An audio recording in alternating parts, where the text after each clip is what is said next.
There we go. Well, hello, guys. Howdy, There you howdy. Yeah, let me. Sorry, I was like, as soon as I came down here, I realized my computer needed restarted, and that was a whole. The last 45 minutes, I've been rushing around trying to do everything. Oh, geez. Yeah, that's all right. It's just one of those. It's one of those weeks. All right, let me see. I got that. I got our chat on. It says the Facebook chat is connected. I don't know if that. Facebook chat never seems to work. Um, but we shall see. Okay, I don't want to turn it on, or we'll have double voices coming across. Oh, we've already got questions coming in. How cool is that? Okay, here we go. Let me see. If I let me get back in. So I sent invites.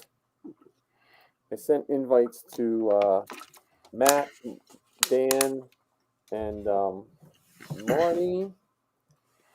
Or no, yeah, Matt, Dan, and Marty. And everyone, we're just getting started. Sorry, this was a we all were busy the weekend, and then it just kind of plowed into everything else. So Snuck right up on us. yeah, Yeah, in case you couldn't tell by my text, I forgot today was Wednesday. that's all right. I was telling everybody Happy Tuesday today. Well, I think my students all thought it was Friday because they were maniacs today. So just one of those groups. Let me see. Makes me think of that Limp Bizkit song. Just one of those days. Yep. Now that's like a blast from the past here. Limp Bizkit. I didn't think I'd hear a Limp Bizkit on the unnamed podcast here. So here, let me show you what. So I did work. Let me see if I can get this. There's something I worked on. Oh yeah. So look, I got these captions here. So look, let me see if it works. I can turn this so I can get you guys. That's cool. I can get your guys' info, and if we actually get guests or something, we can put their stuff on there. We're learning. I'm so glad E-Girl's patient with us. Yeah, she's very patient. Sorry, we normally I spend like a half hour getting everything prepped, but Sunday I was beat. Like when I don't know about you guys, and I'm sure. Well, I know John was because John was. John got home on Monday. Yeah, he drove like a maniac, which I appreciate because I drove from. I left my house on a Thursday and got to California on a Friday or a Saturday night, so I feel your pain. But I'm trying to think if I want to see if I. Are you taking requests for celebration? What do you mean requests? I want you to get a picture with Jim Swearingen. Oh, I don't know who that is. Who is that? Jim Swearingen is the guy that created the first Star Wars toys. Oh yeah, okay. Well, if he sees me, I'll get tons of pictures. Okay, I'm a terrible fan. Other than Steel City, I will say I'm not standing in lines for autographs. I'm going to give Anthony the same request. Yeah. I don't think that makes you a terrible fan. I think that just makes you a realistic person. See, because I started going. So this is not our topic, but we'll just wait a minute. I started going to cons in the '80s, and in the '80s, not the big cons, but just they still called them comic book conventions because people didn't mind saying the whole word. But you would go up to. I remember my cousin was a big Thor fan, and whoever was drawing the Thor book at the time was sitting at a table. He had a stack of comic books. They were 75 cents for a Thor book. You bought it, you handed it to the guy. He drew a cartoon and give it to you. That was it. That was your interaction with, you talk to him and stuff. There was no and I know they have to make their money, but it's just, I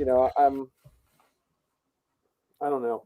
And also most cons cost me 4 times what everyone else costs because, I pay for tickets for the family and stuff. So, but anyway, I guess so today's topic, and I tried to get a background. I was messing with the background, and I got the stormtrooper background of a bunch of us. And Clapper Boy has his shirt, courtesy of John.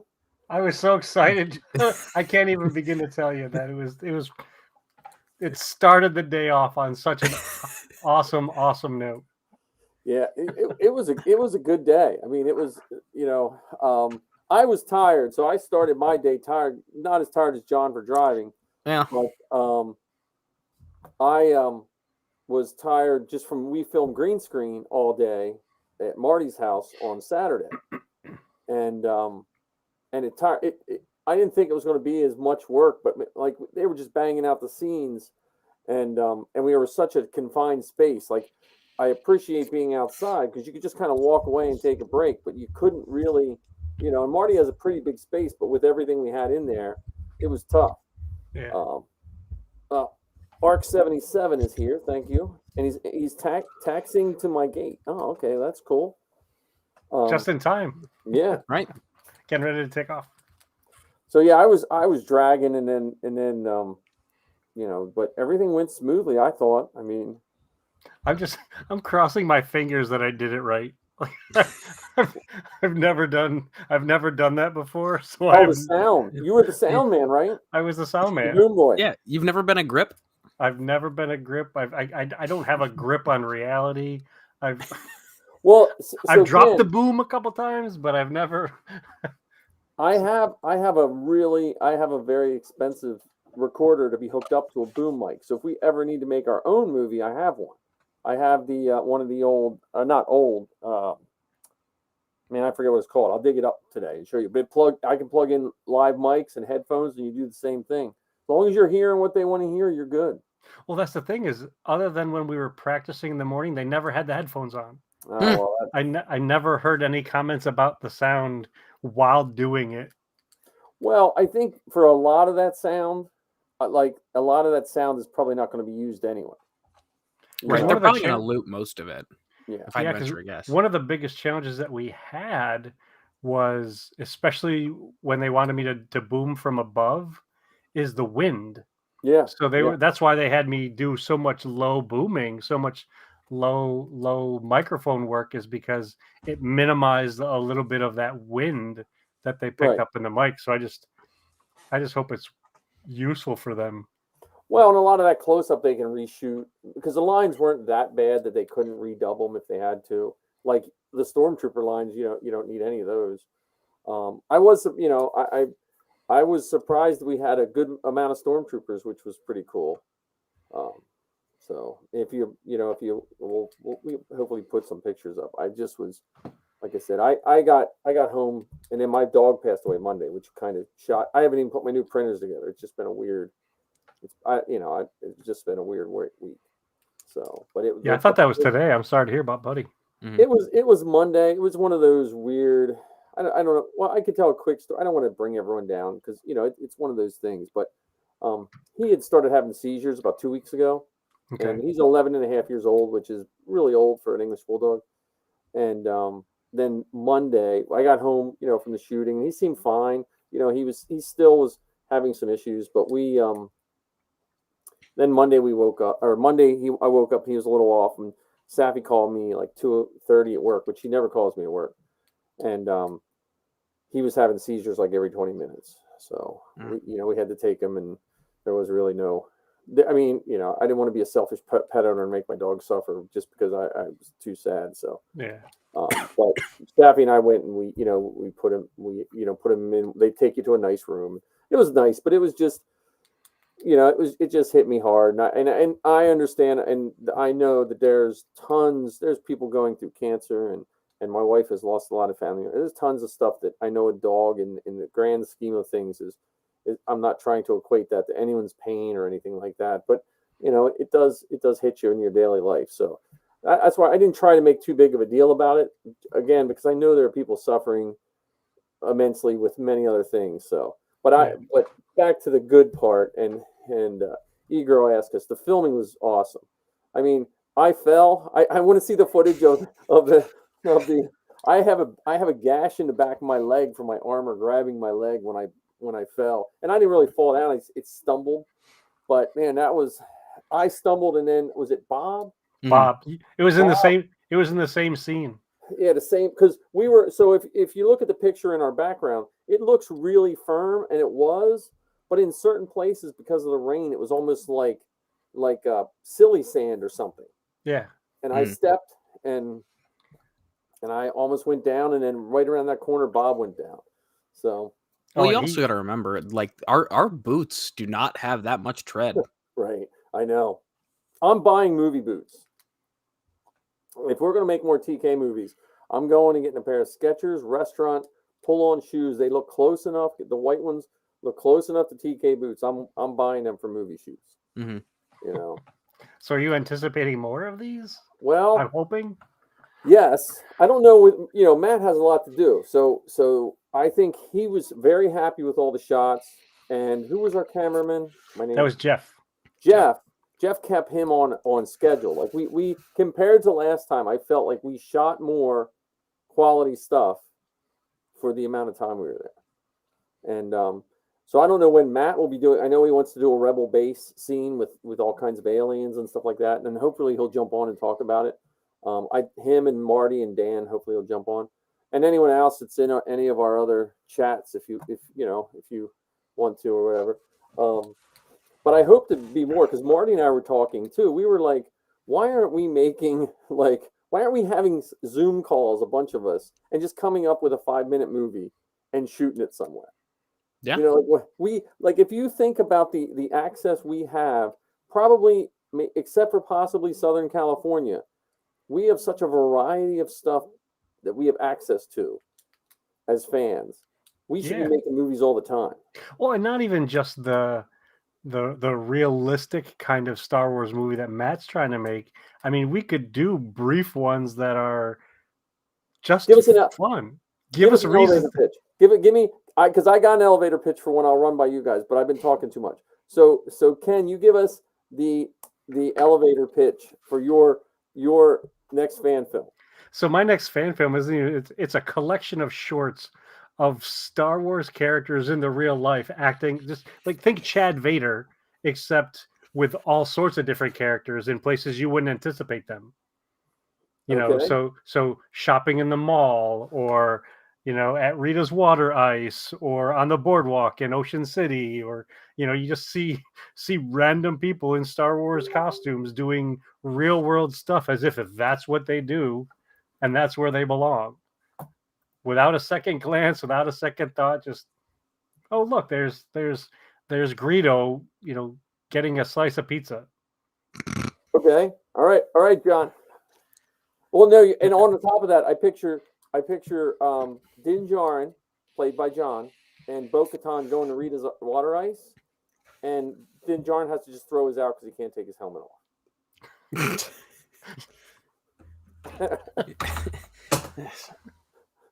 Okay, John, give us your elevator pitch. See, I don't have a good elevator pitch like you guys. I haven't put that much thought into it to have a good one. All right, give us a bad one. Yeah, give us. I kind of want what I would want, just like post Battle of Endor, just a bunch of stormtroopers like on Endor, just milling about. Like, well, what do we do now? Just like a quick 5-minute well, I mean, I guess we could go get a job on Alderaan. Oh. All right, Dan is having trouble getting on. Let's see. I don't know why, Dan. Oh, here. No, let me see. Dano, if you're on your phone, what's the link saying? Send me a. All right. Okay, so I have my elevator pitch, and hopefully Dan is listening. But I picture like an antique shop, similar to what you were saying, Ken. But I would imagine, and I'm thinking of the suits we have, C-3PO and 000 antique shopping, as like a couple where one is evil and one is not so evil, but they're both very pretentious. Just bickering us. You would want to buy that, wouldn't you? Yes. You have no taste in furniture. We can't even sit down. No. Wicker. Why would we buy something made out of wicker? That doesn't make any sense. When I always with John's, and I wish I had my old movie memory. But when I was a kid, I remember, and it's probably like overly offensive movie, but my grandfather used to watch all those black and white war movies, as they call them, that came out post World War II. and there was a movie where it was like a group of American soldiers going through the jungle and were slowly getting picked off by the Japanese army or something like that. I forget what the name of the movie was, but I always thought of that with like Endor troopers. Like you would never see the Ewoks, you would just hear them, and it would just be, I don't know. Death from Below. Yeah, I don't know, but just imagine like the little Ewok sound, but you could creep it up a little bit, like creep it up with between music and sound. Hey Ken, that's a cool hat. Thank you very much. That's my from Disney, my Dinda Jarin. Nice. In honor of John. Thank you. Nice. Thank you. And we don't want to spoil the ending, but the ending, I think, whatever he uses out of those ending. Oh my, yeah. I'm very excited to see which one that he goes with for that. Or maybe he'll have multiple releases. Right. Yeah, different screenings will have different endings. Yeah. This one goes to the Patreon, the Kickstarter funders. Right.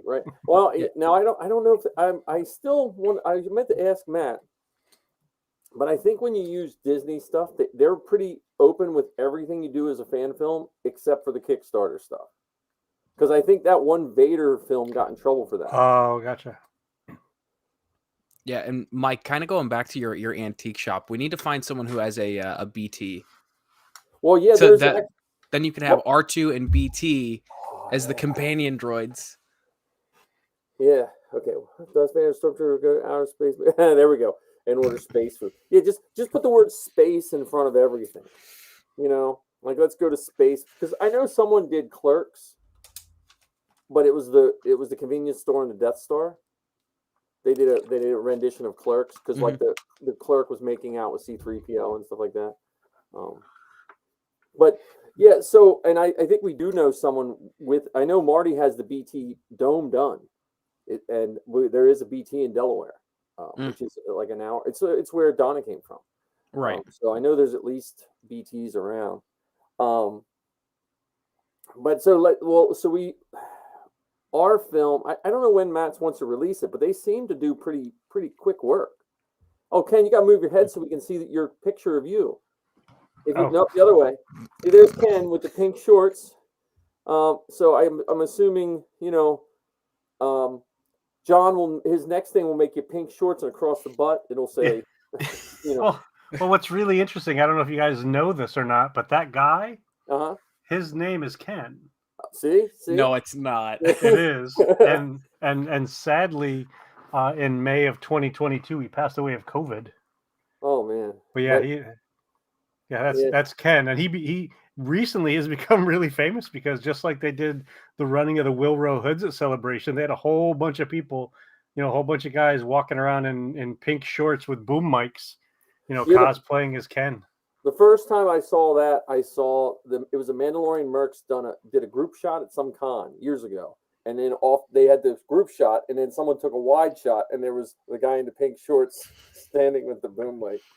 So I did that boom mic just for a few minutes on Saturday. I'm out of shape. I was like, man, my arms. My right arm was a wreck on Monday. They're like, don't shake it or it'll pick up noise. I'm like. Well, I had surgery on the arm, so jeez. I wasn't. Don't worry. I've got a friend who has been begging me ever since I showed him all the pictures from the first shoot. He's been begging me to be the grip, and he wants to come with me specifically because he wants to be a grip. Okay, but his girlfriend's birthday was this last weekend, so he couldn't make the trip. That would have been the perfect birthday party. I know. If only she actually liked Star Wars. What's really funny is both times we shot, there were kids on the bike path that were celebrating their birthday. Yeah. Mm-hmm. And I don't know if that was just what parents said. Yeah. No, that was a highlight of the day. Honestly, for anyone that when I know we're just talking in circles, but this is our show. We don't know what we're doing. But it was so nice because alternate ending of Clue. That's what the Talking Sith said. But where we filmed was a little background. It's filmed off the Susquehanna River, and it's right next to it. It's a rail line that still runs, but it's not a heavy traveled rail line. But it's all right. Dan's texting me. But we're filming on right off a bike trail too, and the bike trail. All right, let me see. Dan, I cannot see your comments because they're probably in Facebook. For some reason, the Facebook comments don't come through. You have to jump on YouTube. I don't know why. The Facebook comments say they work, but they're not working. Anyway, we're on this rail to trail, and that was a whole family of a whole bunch of kids. And Donna, the one person who, what'd she do? An officer? She was an officer, and her daughter was the ATST driver, I believe. Yep. Her foot is showing. That's her daughter right there. Donna went to Norway to where they filmed Empire Strikes Back, and she took all these patches and coins with her and then brought them back, which I would hate to just take all that through the airport, but whatever. And so they were Empire Strikes Back coins that she had got made in patches, and she gave it to all those kids, and the birthday. Those kids were so happy to see us. And what a random thing to stumble on. Oh, I know. Oh, there was people. I was watching the one time, and there was people riding, and they were trying to be coy, like not act like anything, anything was going on. But then they would come back, like their exercise turned into like going back and forth. But yeah, so it's right on a bike trail. So it's a big limestone. It's a big limestone patch, and it was a lot of fun. We had a tight schedule, and here's Zoe's mentor. Jake Stetler is on. I wish you could have made it, Jake. You probably would have cringed at some of our film work, but we're doing our best. But Matt and those guys kept us in line. I think one of the best parts about it is every single person made the day fun. Yeah. Like every single person, top to bottom, left to right, didn't matter whether you were in a scene or not in a scene. Everybody made it fun. Yeah. Right. Because every person there I think everyone there was just grateful to be there. Because, how often can you say you're like, oh, I was able to go out and be a part of a fan film and dress up as a character for, not for just like a convention or like a 501st outing. It's like actually something on screen. Right. And I also would say, like, because I know sometimes the costuming groups get either a good name or a bad name, whoever you talk to, but what we did yesterday felt like the purest of when the costuming groups do what we do best is when and I'm talking about when we just walked over and took some pictures with the kids, and that's what we do. So yeah, it was fun. And if someone says, what are we shooting on now? Does that mean what kind of camera, or does it mean what we're actually standing on? Because back to that's a big limestone. Is that like an acre? Do you think that's like an acre of limestone, or maybe more? I'd say roughly an acre. Yeah. Because it's hard to exactly measure because it goes from the bike path to the river, right, and then it stretches out left to right along the river. So it's really, I think it's somewhat challenging to get an accurate measurement of it. But it's at least a good, like, it's a lot of space, and depending on how you set the angles, it's a big limestone deposit. And so if you check my Facebook feed or any of the people that are in here's Facebook feed, which we'll have to make a list of all that, because I can put it up with the graphics. I can do that. But if you check all that out, it's pretty neat. But it was just the deposit. I don't know what kind of factory it was. Oh, okay. Yeah, camera and the limestone is cool. I am not sure what kind of camera it is. I think is there a cam? I think it was like a Black Magic. Is that a camera? Because you're asking the wrong guy. It looked like similar to one Jake was using when Zoe and Zoe was working for Jake. They had two whole big camera rigs up, and because Matt is he works in the video production and all that as a profession out of New York. I think both of the guys do, and this is like his hobby. And so we actually shot green screen out there, which I'm curious to see how that turns out. But their FX guy is in Australia, as far as I know. And I'd show the clips that he sent, but I don't think Matt wants anything shown until it's been done. I think, from what I understand, they used that area to make steel. Oh, okay. There we go. So it looks like a Blackmagic 4K or 6K. So for the camera people, that's what we were using. And we used Ken as our clapper boy, but they didn't have a clapper this time because they had to pack extra because since they came from New York, and Matt drives like the world's smallest car. They had to pack for all the green screen on Saturday, and then so I think they got, they got all that. But I am telling you, if there's any would-be movie makers or anyone who wants to make a fan film, we're getting pretty good at this. So we're at least getting pretty good at showing up. We can show up and walk around, point our guns places. All right, Matt's commenting. Is my link not working? I'm having problems with. I was trying to get Matt on here. Whoops! I just turned the live on, so if we hear a duplicate. All right, here, Matt. Matt, if Matt is on here, I sent a chat around. Where are we located? Ken is in New Jersey. John is in Ohio, and I'm in southeastern central Pennsylvania. We were filming right outside of Columbia. The White Hills of Convoy. Yeah. Or Conovoy? Canoy. Yeah, the Lancaster people, they don't pronounce things right. We have Lancaster, except the rest of the world calls it Lancaster. Well, I hope the Amish don't get mad at me for calling it the wrong thing. Well, they probably won't be watching, Ken. I think they'll be safe. Oh, okay. Safe. I don't think there's many Amish in that. You're getting out of the Amish country there in Columbia, but yeah, it's right off the Susquehanna River.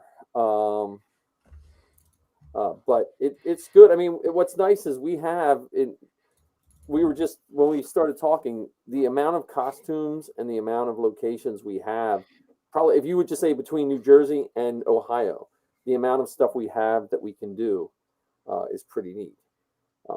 Between all the costumes, we have aliens, we have the droid builders between Dave and Marty and Dan and myself. We have enough protocol droids, R2 units, pit droids. We have enough Mandalorians from Jersey, Pennsylvania, Ohio, Din Djarin from Ohio. We have, all kinds of stuff. So. Yeah, I tried resending the link to Dan, and he says it's still not working. Yeah, well, I just put the studio restream. Let's see, invite up to 10 guests. It's just been acting weird today, and I just resent the restream link again. So we'll try to get Dan on here, but Dan, you have to tell us what errors you're getting. And I'm trying to keep the chat. I'm looking at the chat. Yeah, Amish everywhere. Quinn said Amish everywhere. So Matt, I did send a link again to Matt. Yeah, there. Dan. Even I'm looking at the old comments too.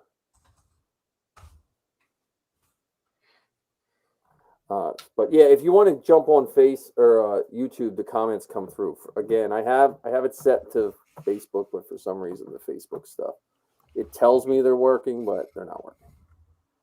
So we're new to this. This whole podcast started because I was testing software for Zoe. So I don't know. we don't know what we're doing. So is this the accidental Star Wars podcast? Is that what you call it? Yeah. Since it still doesn't have a name, the nameless one. Yeah, we have to. We'll figure it out. I don't know. Hey, we could always go with the nameless Star Wars podcast. Yeah, there you go. Or just maybe be a symbol like Prince, but it'll be in Arabic, and then it'll never be found. Like when people search for him and stuff like that. So let me close this. But yeah, I don't know why the links aren't working for those guys. So let me see. Because the same link I sent you two guys is what I'm sending Marty, Dan, and Matt. So don't. But you know what we needed for that shot? We needed the inflatable Falcon. Put that up. Get a nice overhead shot. To me, that's always the answer to almost every question. Yes. Where do you want to go this weekend? Doesn't matter as long as they have the inflatable Falcon. I looked. The closest place was down south, It was $1,000 a day to rent it. I thought, didn't we find it in Atlanta? Didn't you find it? I thought you Yeah, found it in that might have Atlanta. been it, but it was 1,000 and some change for setup and removal. But it was same day setup, same day removal for $1,000. So we couldn't do an overnight thing in it. No. No, but so like, because I was talking to Marcus, and Marcus sent me some. There's a guy in Maryland, actually not far from where I work, that has an eWeb. Really? Yeah, because I was like, man, we could eat eWeb. Like I was thinking, like if this film was good and it's going to be fun, and we did a lot of stuff, and I like I said, he wants to do some more shots. But like, how do we make our group even? What's the next big thing? And I'm thinking big props. Well, it could be the eWeb or all of those different containers that they use. Yep. You know, those can be shifted around quite easily. Yep. And some of the control consoles. Yeah. Yep. Well, and when I first read Matt's script like 2 years ago, I had a really different take on the meetup scene. Remember when they met up? Yeah. And my take was I pictured like a ragtag group of Imperials, like with half their armor on and some missing. Oh, there's Matt. And I pictured like an encampment with like those boxes sitting around. Like this Matt on here. There he is, Han Solo himself.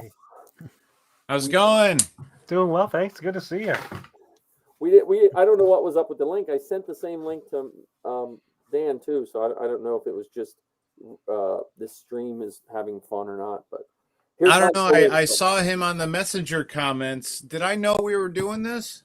We talked about what we don't know what we're doing. We just do this every Wednesday for no reason. Why do I have Thursday on my brain for this? For some reason, sure. I think it's Thursday. So every time you pop up Wednesday, I'm like, should I be on this? None of us have the right day. I was talking all day like it was Tuesday. Oh, okay. No, I had to be up at 3:30 this morning for a job, so I'm kind of wiped out. So, okay.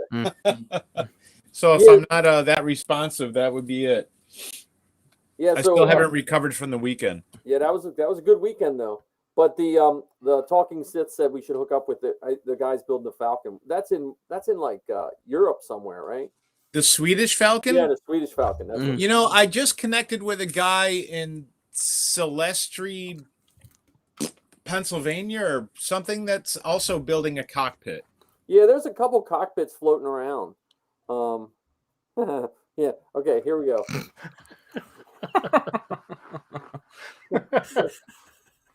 It has come up every time we've gotten together for the last 3 weeks. But well, if you win the lottery, you definitely got to get it. But or you know, if the film gets big, I think a big bouncy party for all the cast party. Set it up right up there on the cliffs. Well, if Lucasfilm says this is great what you did with no money, what could you do with a couple of $100,000? Then we'll get the bouncy castle. Yeah, I want to see that in the itemized expenses. Yeah. And I'm sure they'll go, you know, we already have that, so we'll just send it to you. Who needs a gimbal? We'll just have them, bounce around. Watch out for the asteroids. Yeah, that'll be the opioid version of the show where they're trying to get around in a bouncy castle Millennium Falcon. Yeah. The Barbarella version. Something like that, yeah. So you can give us what's your feedback after looking at the footage, or have you had a chance? Oh, I've been working. I came home and I had gigs lined up and stuff. So I've just been able to download and duplicate everything, just to back it up with the backup. I haven't been able to go in and like touch the footage, but my VFX guy in Australia just sent me new stuff. Oh, nice. From episode 1. So that is getting ridiculous. And I'll put out stills of that maybe tomorrow or the next day, because tomorrow I'll be playing catch up on paperwork and things. But yeah, I mean, every time he comes out with new stuff, it's just, well, holy crap.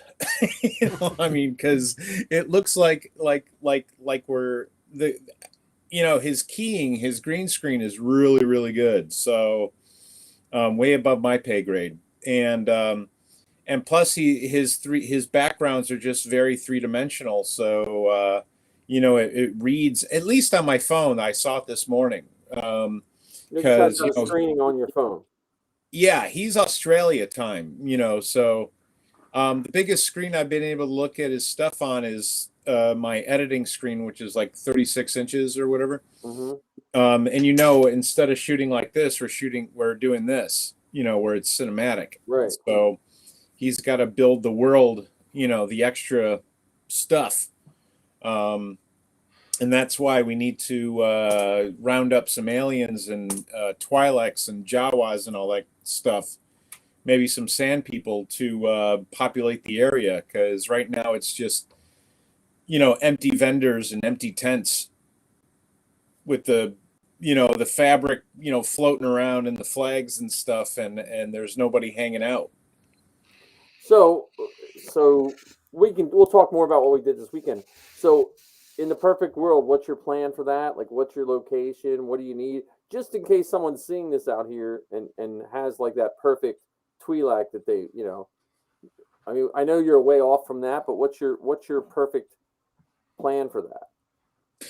Well, I mean, like I said, I wanted to see if there was a home base like your house, Marty's house, or the head Twi'lek person somewhere in Pennsylvania that we could just go to their house for a day and shuffle in, 5 or 10 different characters, because I know we got a few requests like, hey, do you need this? Hey, do you need that? And it's like, nope, just troopers and officers, man. So but I know in as far as episode 1 populating Mos Eisley, and then also because now I got a lot more screen to play with. It's not this anymore, it's this.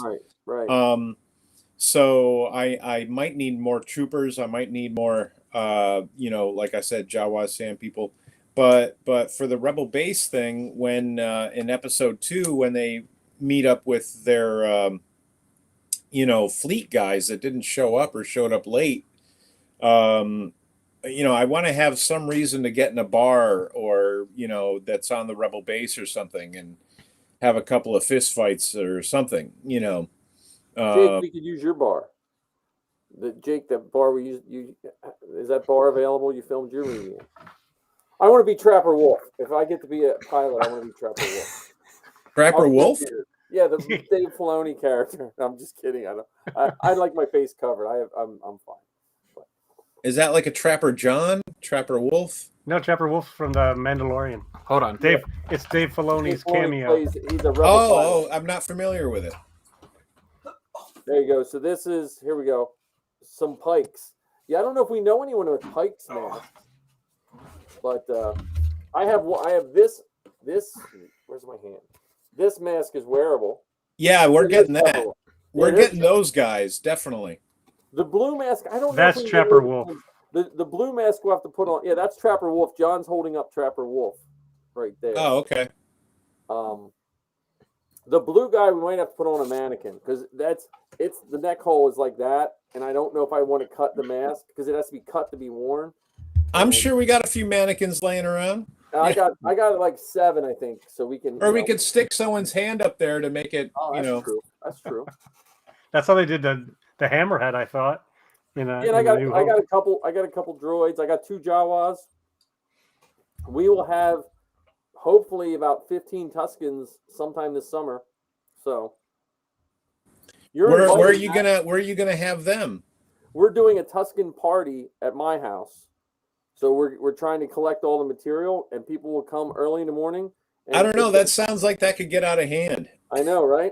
Especially if there's fire dancing. We're having a Tusken party, And then by the end of the day, everyone will have a Tusken.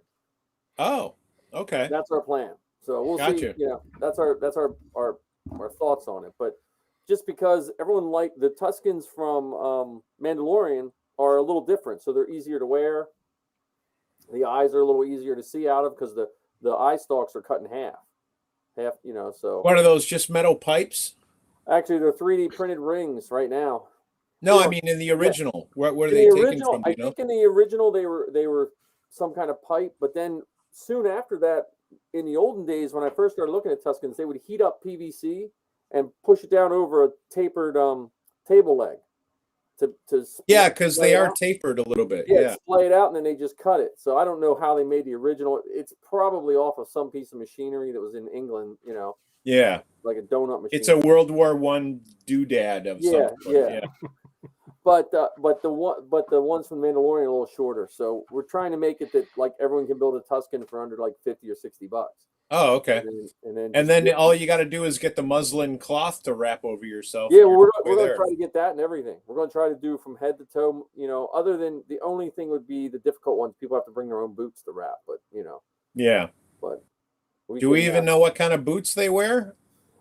No, it depending. They don't really show the bottoms, but most guys just get like rubber like wader boots and wrap them with monk's cloth and. Yeah, because the outfit, it's kind of like the Jedi robes, isn't it? Under like that kind of muslin. Yeah, it's a slightly different one, and then it's monk's cloth. It's the outer robe, depending on which one you do. But I think the ones in the Mandalorian have pants. Oh, okay. Because they're more mobile, where their costumes are a little different. Like new. But I mean, it was like Luke's outfit. They had a crisscross going on underneath. They had a bandolier, tan bandolier, and then they had that, I think the New Hope was the Swiss rifle bandolier. Yeah. And then they changed it a little bit in Phantom Menace and in Attack of the Clones. So they Jake's for the Tuscan party. So again, we'd like to get enough Tuscans. We're going to try to make them as accurate as possible. So if someone wants to join one of the costuming groups, they can. But it's not really a cost. It's for the people that aren't in costuming groups. Like some of the guys just want to. There's a couple guys that just want to come watch us build. Some people just want to build a mask. Some people want the whole thing. So we just get a bunch of Tuscans, especially if you're filming. You just need the mask. We can throw a couple pieces of monk's cloth right over top of them. Just we'll dye it like Safi's. I just dyed hers tan, and her Tuscan. That was a couple years ago. What's monk's cloth? Is that like that sport tape or something that you? No, it's the cloth that the Jedi robes are made. It's that woven pattern. Yeah. And the inner robe was a designer blanket, if I remember correctly. Ken would know this. Did you know this, Ken? Come on. That part I don't remember. There was some. They used just some blanket they bought, and so if you want the original one, so no one does that. It just has to be the inner robe should be a tighter knit or even no knit so the outer robe stands out. It's just that texture and it looks better. And like the Jedi thing, was that just based on a samurai outfit? Decorative, and then the underneath one is like a blanket, so they could take a nap in the woods. I think so. My favorite is when Obi-Wan loses the robe when he's ready to fight. When he just in one of the prequels.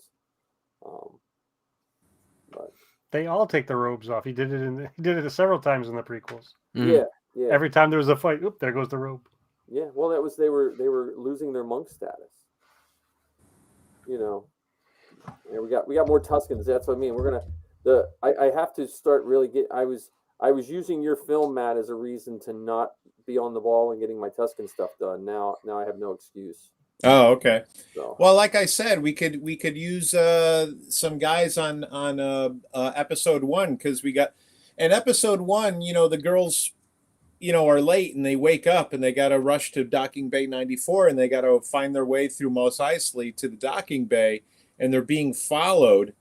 And they're used to the town. They know what's up. But I got to populate the town with Jawas and Tuscans and different alien sorts. We have, I think it's Andrew, a friend of ours, Andrew, has the snout alien from New Hope. Oh, yeah? Maybe we could have that guy poke his head in. Yeah. Maybe a couple of, maybe even a couple of R5 units popping by. I don't have any of that. We have at least 2 R5s because Marty has an R5. You saw the head. You saw the head when you were at his place. So do you have room at your space to set up a green screen? Well, if it's in the summer, we could green screen the whole garage. But my like in here, I don't have high enough ceilings. Like we couldn't have. No. The garage would be perfect, especially if it's faced away from the sun and the shade. Yeah, we got the 'Cause- garage. I got a big backyard. You know, we could if we have to, we could rent a tent. You know. Yeah, well, I mean, as long as we catch it at a time during the day where it's not in the sun, because if it's in the shade, then the color's all even. Well, we could talk to some guys. A friend of ours actually owns he owns a railroad, and I think he has a big warehouse. So I want to go on the railroad. yeah, I don't think it's just it's like a work. It's not like the fun like choo-choo railroads, but we could put some feelers out there for anyone even that has a big space. You know that. Yeah. Well, there's a guy in the New Jersey Mandalorians who he works at a place called that does the boxes around flat screens in hospitals and businesses that kind of lock the TV so people can't get into them. Yep. And so he has this big warehouse that we do all of our armor parties in. Oh, okay. So that's Might probably be handy. Yeah, so we should probably put some feelers out if you're going. Yeah, but the Tuscan stuff, and for the Mos Eisley, I would like to get people outside. Yeah. Because once in a while you catch a little sun ray that'll hit their head. It's just where the actual green screen is. Like if I shoot at 4:00 at my house, the sun's over there, and I could put a green screen against the garage, and it's all in the shade, so it's one color. Right. Because you can't green screen if your green screen's 10 different shades of green. Right. So like Boba Fett, I shot him in his backyard. Right. And the green screen was on his back fence, but he was walking through some sunlight coming through, so he was able to catch some sunlight on his helmet, and that's why it works really well in the desert scene in the beginning. Oh, that's so cool. Yeah. There's my injury from falling. I want you to get a picture with Jim Swearingen. Oh, I don't know. What are you looking at? That was a while ago. Mm-hmm. Oh yeah, I just hit the wrong one. No, I right there. That's where that's when I fell. My mask, the screw hit my nose. So. Was that last week? Yeah.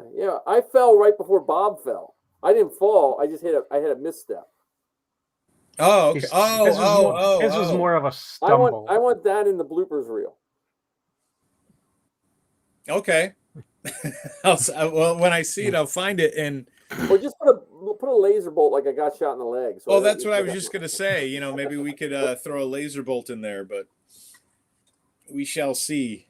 Hopefully we'll have enough stuff that we could cut enough of an exciting sequence, and not get too carried away. But we'll see what we got. But if we need anything else, we'll see at the tail end of the edit to say, we could really use this, we could really use that, and get a couple of guys together and just plug it out. Now, what's you're hoping for the length of it? Oh, well, the script itself is 20 minutes now. Oh, okay. So, and it's usually a page per minute. Since we still have VFX footage to make for it, and that's not going to happen for a while because he's still working on episode 1. So I'll try to get episode 2 as tight as I can for him, without any special effects or anything like that. So it's a well-timed story, so all the beats are there. And if there's any holes missing, we might, because while the battle's going on, we're cutting back and forth to the, attacking Star Destroyer and Admiral Baum, who's the original admiral who is after him in the first place in the first episode.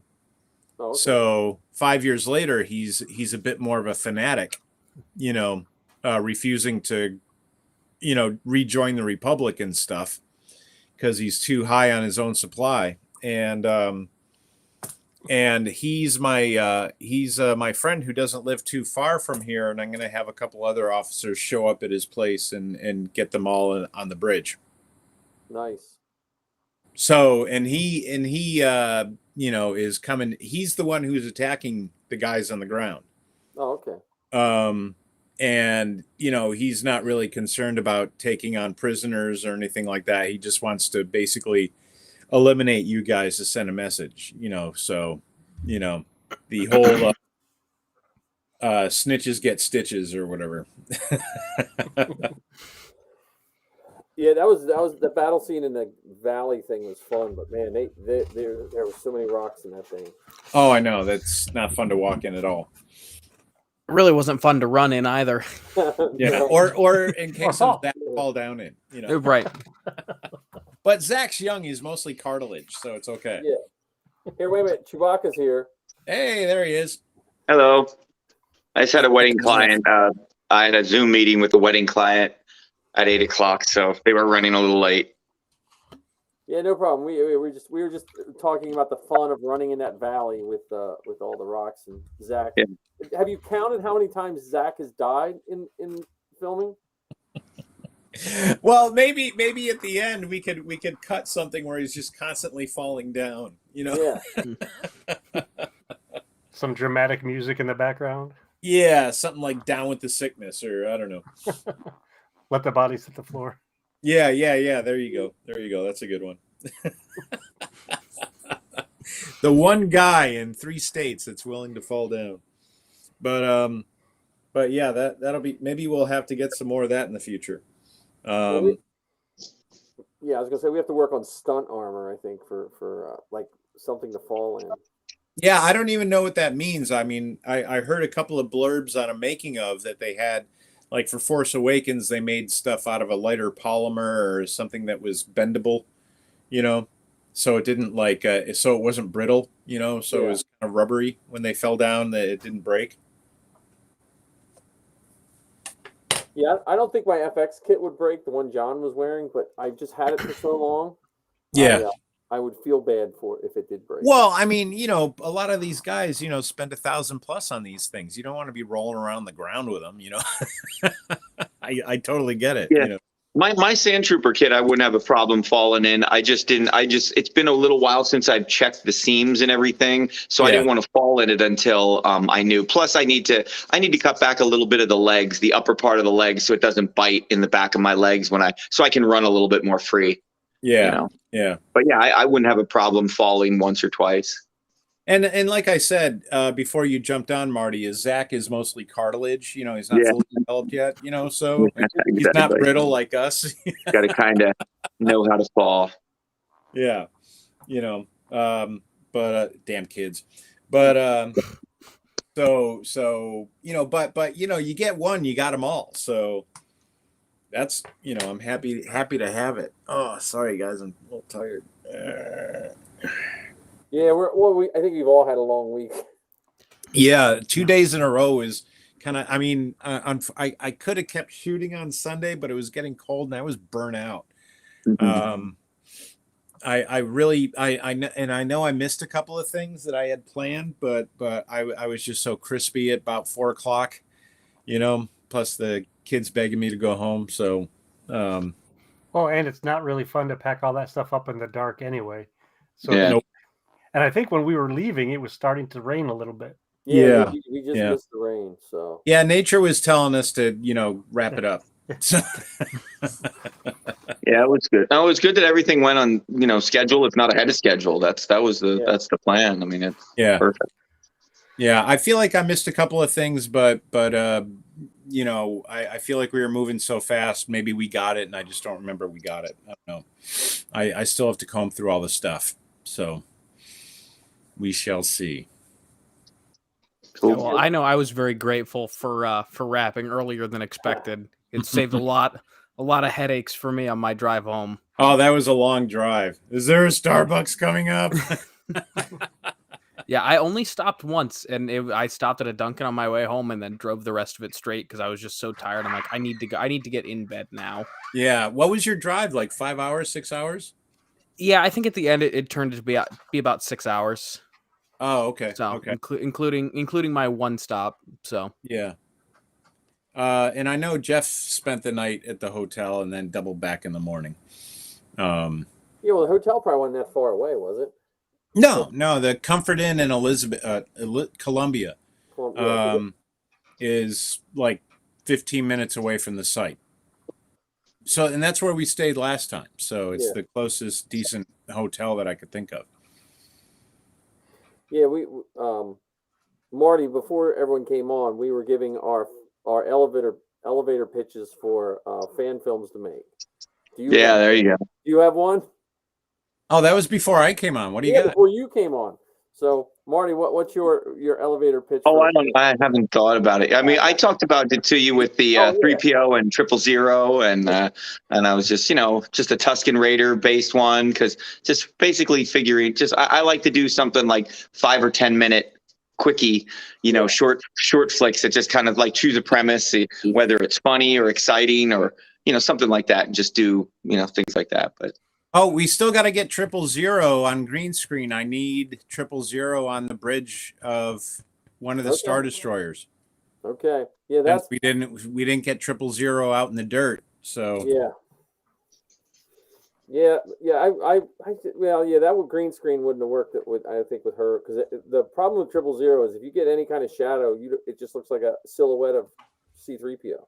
Yeah. This way we can light her up a little bit. You could walk behind him and be his shadow. Yeah. Like Peter Pan. Like Peter Pan. No, but I'd love to get, I mean, I don't think a lot of people are aware of the whole 000 thing. And I would love to have that on the bridge of a Star Destroyer of some sort. Yeah. We'll make it work. We'll make it work. So let me think. What else do we have? Besides inflatable Millennium Falcons, we... I'm trying to think of the shots we did, like the battle scene in the valley. That was fun. Me almost falling was fun after the fact. Once we found out Bob was okay. I don't think we had any. And Chewie carrying his bowcaster. That's some good pictures that Donna got of that. Yeah. I didn't realize I didn't realize there were so many pictures going on. And then there were pictures of Marty. Pictures of cosplayers taking pictures of cosplayers. Yep. Like a doppelganger, Well, I took a couple pictures of C-3PO against the green screen, and in the camera you could see C-3PO in the green screen. Someone took pictures of Marty taking pictures of somebody else. That's funny. So shooting the photographer shooting something. That's funny. But for further episode, I'm hoping to scout those New Jersey locations so we could find something that looks like a bunker or a base kind of situation for after this particular instance.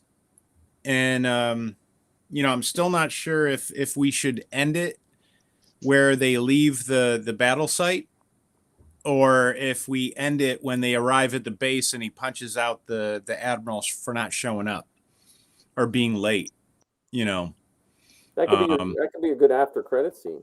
Yeah. Well, we already got the Mando, but that's true. I forgot about that.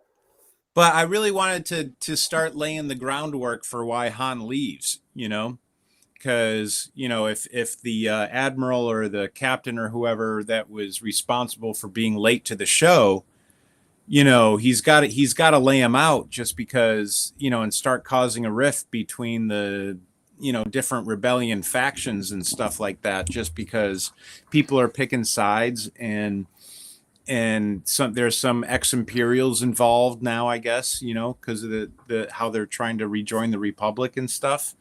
And plus, Force Awakens gave us the idea that Han was on his way out the door because all the political crap, and he went to doing what he was good at or whatever, because he didn't like the shady politicians that he always had to deal with because of his wife, Well, Marty, where was that picture? Didn't you do a photo shoot at some bunkers one time that looked like Tatooine? Like Cape May or something? Mm-hmm. Oh yeah. No, that was in New Jersey. That was those bunkers, that place in New Jersey that Dan knows. I know where it is. It's at the lighthouse in New Jersey area. It's nice. And it's open too. I mean, it's not like you have to get permissions. Yeah, I would still get permissions just so no one gives Well, us. yeah, of course you do. But there's another place up in Allentown, and it's the It's a furnace in Alberta. It's Albertus Furnace. It's a really nice. Again, it's a park that has like kind of like ruins of like the building, and it's maintained ruins, so you can be around them and stuff without it being like condemned or dangerous. Ruins so that's a place that I thought of that was kind of cool too.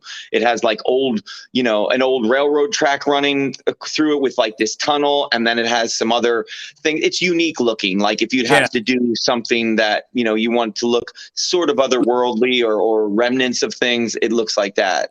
So Yeah. Do you have any pictures? not now. I mean, Can I look it up? Is it yeah, let online? me look Can I it up. Let me just see here.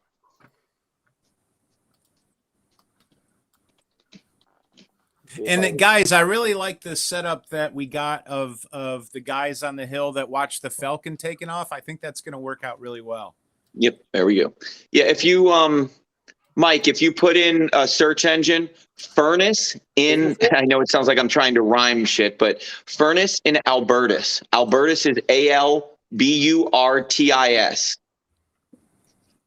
And just put that in Google search and then just go to images and you'll see all of it right there. It's cool. Tell that Albertus again. Alburtis.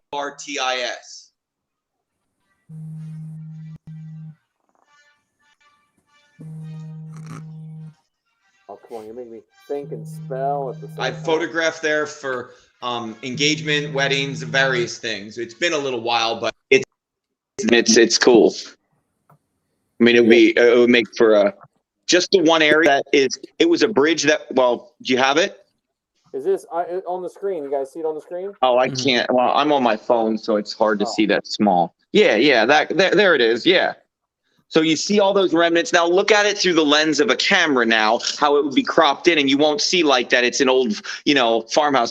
I'm looking at those consecutive arches that go through. If you can, those consecutive arches, when you frame that up, it's like bam, bam, bam. It's really, really like forced perspective, really cool stuff.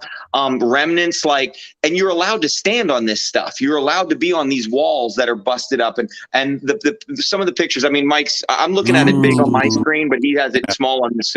But it's a really nice area, and it's a parking lot. Literally is 100 feet away, so it's not like you don't have to drag everything to And they have like outhouses there already, so you don't have to like rent anything or it's easy, but it's unique looking, and there's woods there too. So if you have to do anything like wooded looking, but then you want these ruins or something, I'm like itching to just get back there and photograph. Put a ship right there, dude. Yep. Look at that. We could put a ship right there. That looks like a little X-wing area. Yep. It's plus, one of those that, there's those builders that build those light panels that you could stick anywhere, basically. Yeah. And you could, put it on a wall and, like you said, frame it up the way it's got to be framed. This is perfect. Yeah. Yeah. Do you see? It looks like there's enough space for the inflatable Falcon. And look, fuck off. And it's in Allentown, so it's closer to New York. So yeah. But you could put like noses of X-wings in different ship via VFX in between each of those little things. Right, sticking out through like it's their parking spot. Yeah, exactly. Yeah, see. Wow, this is so much better than because the bunker thing is kind of limited because usually it's a bunker with a hole and a gun pointing out of it. Right. Yeah, and look at all these different little layers you could walk around because a lot of the Star Wars stuff is almost kind of Downton Abbey Victorian-ish. Yeah. Yep. Well, the other thing I'm sensing another 2-day. Yeah. Well, the other thing that's nice about that is too you could maximize your amount of people because of all that work. You could literally have someone walk by, run behind a ruin, and you could have literally multiple people moving behind. Yeah. Yeah, you can fill it with people and it makes it more populated or not because we have the space. It's a nice place. Yeah. Marty, that's fucking brilliant. That's great. I'll look at more pictures, but that is just, you got my idea engine going. There goes another weekend. That's how this whole stupid thing got started. You know, Because of Marty. No, it's his idea. you know, because the VFX guy I was talking to in Las Vegas was like, I don't want to work on your first episode. I want to do a new one. I'm like, oh man, you know, and then I'm like, wait a minute, I got an idea. Hang on, you know, and then it went from there, you know. And it just, of course, you know, you go to bed, you put your head down, and you're like, oh, what if this happened? What if that happened? Ooh, wait a minute, you know, and all of a sudden you got yourself a story, you know. Yeah. And that was in 2018. So it only took 2 years to put together, and then a pandemic to delay it another 2 years. You know? Yeah, I was gonna say, I think our first Saturday was like a week or two after everything locked down, if I remember the dates correctly. Well, yeah. The March 2020 was okay. Let's get going, and then a week beforehand, oh crap, we got to shut it down. Yeah. You know. But that's what it's called. It's called Lock Ridge Park, Albertus, PA. Lock Ridge is one word. LOCKRIDGE Park, and then it's in Albertus. ALBURTIS, Pennsylvania. okay. Lock Ridge Park, Albertus. Yeah. Is it BART or BERT? Albertus is ALBURTIS. Albertus. So neither of those letters. It's a U. Okay. Yeah. With a All silent So seven. I mean, from a compositional framing point of view, it's like a photographer and a videographer's dream, because there's so many arches and frames within a frame, and as the day progresses, the lighting changes, and it's just really cool. So, dude, I can see it. I can see it. I can see Han talking with Princess Leia or General Leia, right, in one of those archways and walking away. Yeah, and we got to punch out Admiral so-and-so. Yeah. Yeah, whatever you can do to add any other, you know, plentiful characters, aliens, whatever, even if it's just random aliens and bounty hunters just walking around in the background, or, you know, or people that, if it's the good guys or if it's the bad guys, you know, just, you know, it's just neat to fill it, because that's part of the fun, is filling it with the people and their great costumes. You know what I mean? Yeah, if they have great costumes, it's like, it just brings a more immersive world. So, you know, I was thinking that he could confront the Admiral guy and punch him out, and then his guys, you know, draw weapons. And then, of course, Chewbacca is Chewbacca, and everybody backs off. And then the Admiral gets up from being punched and says, you know, hey, man, I'm sorry, it's not me. I was ordered to be late, you know, right. Yeah. Or I was ordered to not show up, and I showed up anyway, you know, kind of thing. And then he's like, well, who the hell told you to do that? Well, your wife, you know. Yeah. So now it's time to go have a drink and go to the bar and talk about this shit, you know. And even if there's anything that can, again, without me knowing everything about it, well, hey, hello. If there's anything about, you know, using this location as like just like a small battle scene or something, you know, because where you have, you know, stormtroopers and anybody with their weapons, and, you know, being able to, because it's just, there's just, we can get a lot of people and their various weapons, whether it's, you know, bounty hunters or aliens or troopers or good guys, bad guys. And, you know, even, and I know, you know, a couple people now that I'm thinking of it, who are X-Wing, you know, who have pilots, you know, not just TIE pilots, but X-Wing pilots. I can get Jeff Denbow. I can get, I know Jonathan Yu, he has one. So I know at least 3 people that have X-Wing, you know, or Y-Wing pilot, you know, costumes. Yeah. So, hey, I got a idea for you guys. I want to get your beat on this. If in the story, if the Imperials are being absorbed into the Republic, are they still stormtroopers? And if they are they stormtroopers like without their helmets? Just like their little comm thing or something like that. So they're a little less spooky to the rebels. You know, they're still stormtroopers, but they work for the Republic now. But are they still in stormtrooper uniforms? Just, come back to me with that. It depends on how much of the remnants it is. Like if you look at The Mandalorian, the stormtroopers are still hanging around as hired guns, and they're just wearing their armor just because that's their protection and their uniform. So, it's like that's it. That's like their protection. It's like, why would I give up my bulletproof vest, so to speak, even though they're not very bulletproof, but But, well, I mean, like Moff Gideon had like legit guys with him. Like Moff Gideon would be one of those guys who still has 25, Star Destroyers at his beck and call, who's not willing to rejoin. He's still the Empire, so to speak. Vader's Empire. But what happens to the guys that rejoin the Republic? Are they given different uniforms, or are they still? I would think that they would, because if it's not a remnant, if they're being absorbed back into something good and new, if the Republic is something that's flourishing and not just like remnants where people are using just bits and pieces of whatever, they're going to have new gear, and it's not going to be, they're not going to be reminded, the good people are not going to be reminded of that stormtrooper costume, because those guys, it's almost like if a Nazi went good, them still wearing their Nazi outfit, they're not going to do that. You know what I mean? I get it. You see what I mean? It's like, oh, yeah, keep the swastika on as a reminder of all the horrific-ness that your people did, so. I mean, that's also my opinion. In the heat of battle or whatever, you wouldn't want to make that quick mistake of shooting your own teammate. That's why their uniforms are so different. Yeah, because my idea with what we did the other day is the attacking guys know the guys that got switched out because they could hear the signal in their helmet, like the Order 66 thing. They could look at a guy and see that, his helmet isn't transmitting correctly, and so he's not with me, And so we should shoot him, because he's been conformed to somebody else. I thought of if you've ever seen the movie Josie Wales, the beginning of Josie Wales. Not since like 1973. What? Okay, so in the beginning of Josie Wales, all of the rebels have to sign and join the Union. Okay. And so it shows them coming in, and they just have these big tables, and they're literally just handing over all their gear. Yeah. And now in Josie Wales, then they all get shot and killed. But that would almost be a scene where you would almost need like a generic jumpsuit where the stormtroopers are throwing all their gear on, and then switching over.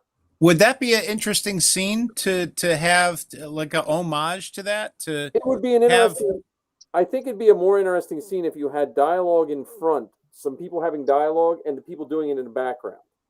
Because just watching guys suit down would be extremely. Yeah, that's a different party, and I don't know if that's what you want to have in your movie. That's a different or Star if Wars. They were at the table and the guy hands over his gear and says, "I'm TK1705," and the guy said, "Well, now your name is Gideon Saperstein." Right. You get a real name or something. Yeah. No, would that be too hammy? Well, you could have it like they ask them their number and someone looking on a chart and ask them their planet of origin. So it's almost like they're trying to find where they came from. Yeah. And then, you'd have a bunch of guys doing it, and you kind of pan down and have that little bit of a dialogue about that, and then pan to a better dialogue with all that happening in the background.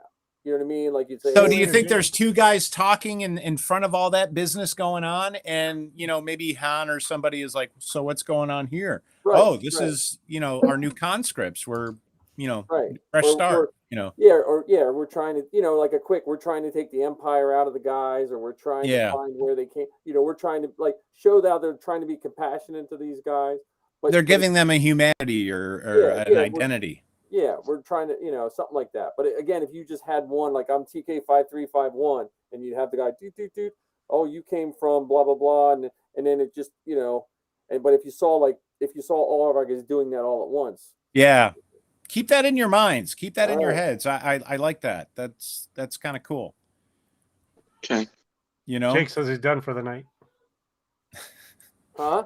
Jake says he's done for the night. He says it's good to see Marty. Oh, okay. Oh, is that on Facebook chat? Just came. I think YouTube. Chat. I'm sorry. I got the other chat. Rolling up. Oh yeah. Okay. Yeah, hey. Also, did Marcus set up a Google Drive for everyone to put their photos in? I think he was. I honestly, I've just been out of the last couple of days, so I'm. All right, so have I. So have I. I came home, went straight to a job, and I just got back this afternoon. So, and so I got today and tomorrow and the next day to catch up. Yeah, I'm working on my captions for all of you. So. Oh, okay. Well, work on this. I'm going to go get a seltzer. Okay. All right, I'm going to put you in the green room. There you go. All right. And it's not Boomer Boy, it's Boom Boom, according to Oh, Mark. Yeah, right. I It's gotta, just boom. Boom Boom. I gotta fix that. Boom Boom Boom and Clapper Boy. Yeah. All right. What if we recreated scenes from other movies with Star Wars characters? Like just brief clips. Like Saving Private Billy. Ryan. Oh, that'd be too big, I think. But I mean, like Billy Crystal and Meg Ryan in the diner. You know. Yeah, there you go. Yeah. Okay, Chewie and C-3PO. Yeah. See, I gotta be careful because if I make a different mask, especially, I mean, only for this particular movie that he's doing now, but if I make a new, because I'm making a new mask and I can't, I got to keep my old mask because it won't match. You know what I mean? With Like, the Chewie got a facelift. yeah, there you go. Well, I'll just call it a Force Awakens lift. Yeah. It's the new Chew. Yeah. It looks totally different. Yeah, I don't. Oh, let me turn Matt back on. There we go. Oh yeah, I'm ungreen room now. Good. Yeah. So, yeah, no, I mean, I Or commercials. now that Marty, you showed me that place, I'm like, man, now I want to film again. And we should, you know. And I probably won't trip. That looks like it's much more stormtrooper friendly. Good. I hope Bob's ego wasn't too bruised there. That's kind of embarrassing in front of people and stuff. But no, I think everybody understands. I think everyone handled it okay. Yeah. Yeah, but I also think everyone understands because most of our costumes, as much as we try to make them as best we can, we spend a large amount of time just standing still. Yeah. You know, so I mean, Oh, and it's not as if we were, on flat, even ground. Yeah, it was a little funky. It was bumpy and loose rocks and the heat of the battle. yeah, well, and Marty, I don't think Matt was here when we were talking about that either, but Marty, we were talking too about when all those kids were stopping by and we were getting pictures and stuff. It was kind of like it made it even better. It just made it that more fun. Oh yeah, the first time people are losing their crap over C-3PO and Chewbacca. Yeah, well, it was funny because I would see people bike by though, and then they would spin around and come right back. So yeah, what the crap? I can't imagine people would just all of a sudden decided to stop their bike ride right at that spot. So some people are just trying to be a little coy, Yeah. But next time we'll have a sign. Come on in and say hi. We have to have the hashtag signs up next time. Mm-hmm. Yeah. Like with QR codes or something like a to promote what's going on. I forgot my HSC signs, this time around, but I'll put the hashtag on there.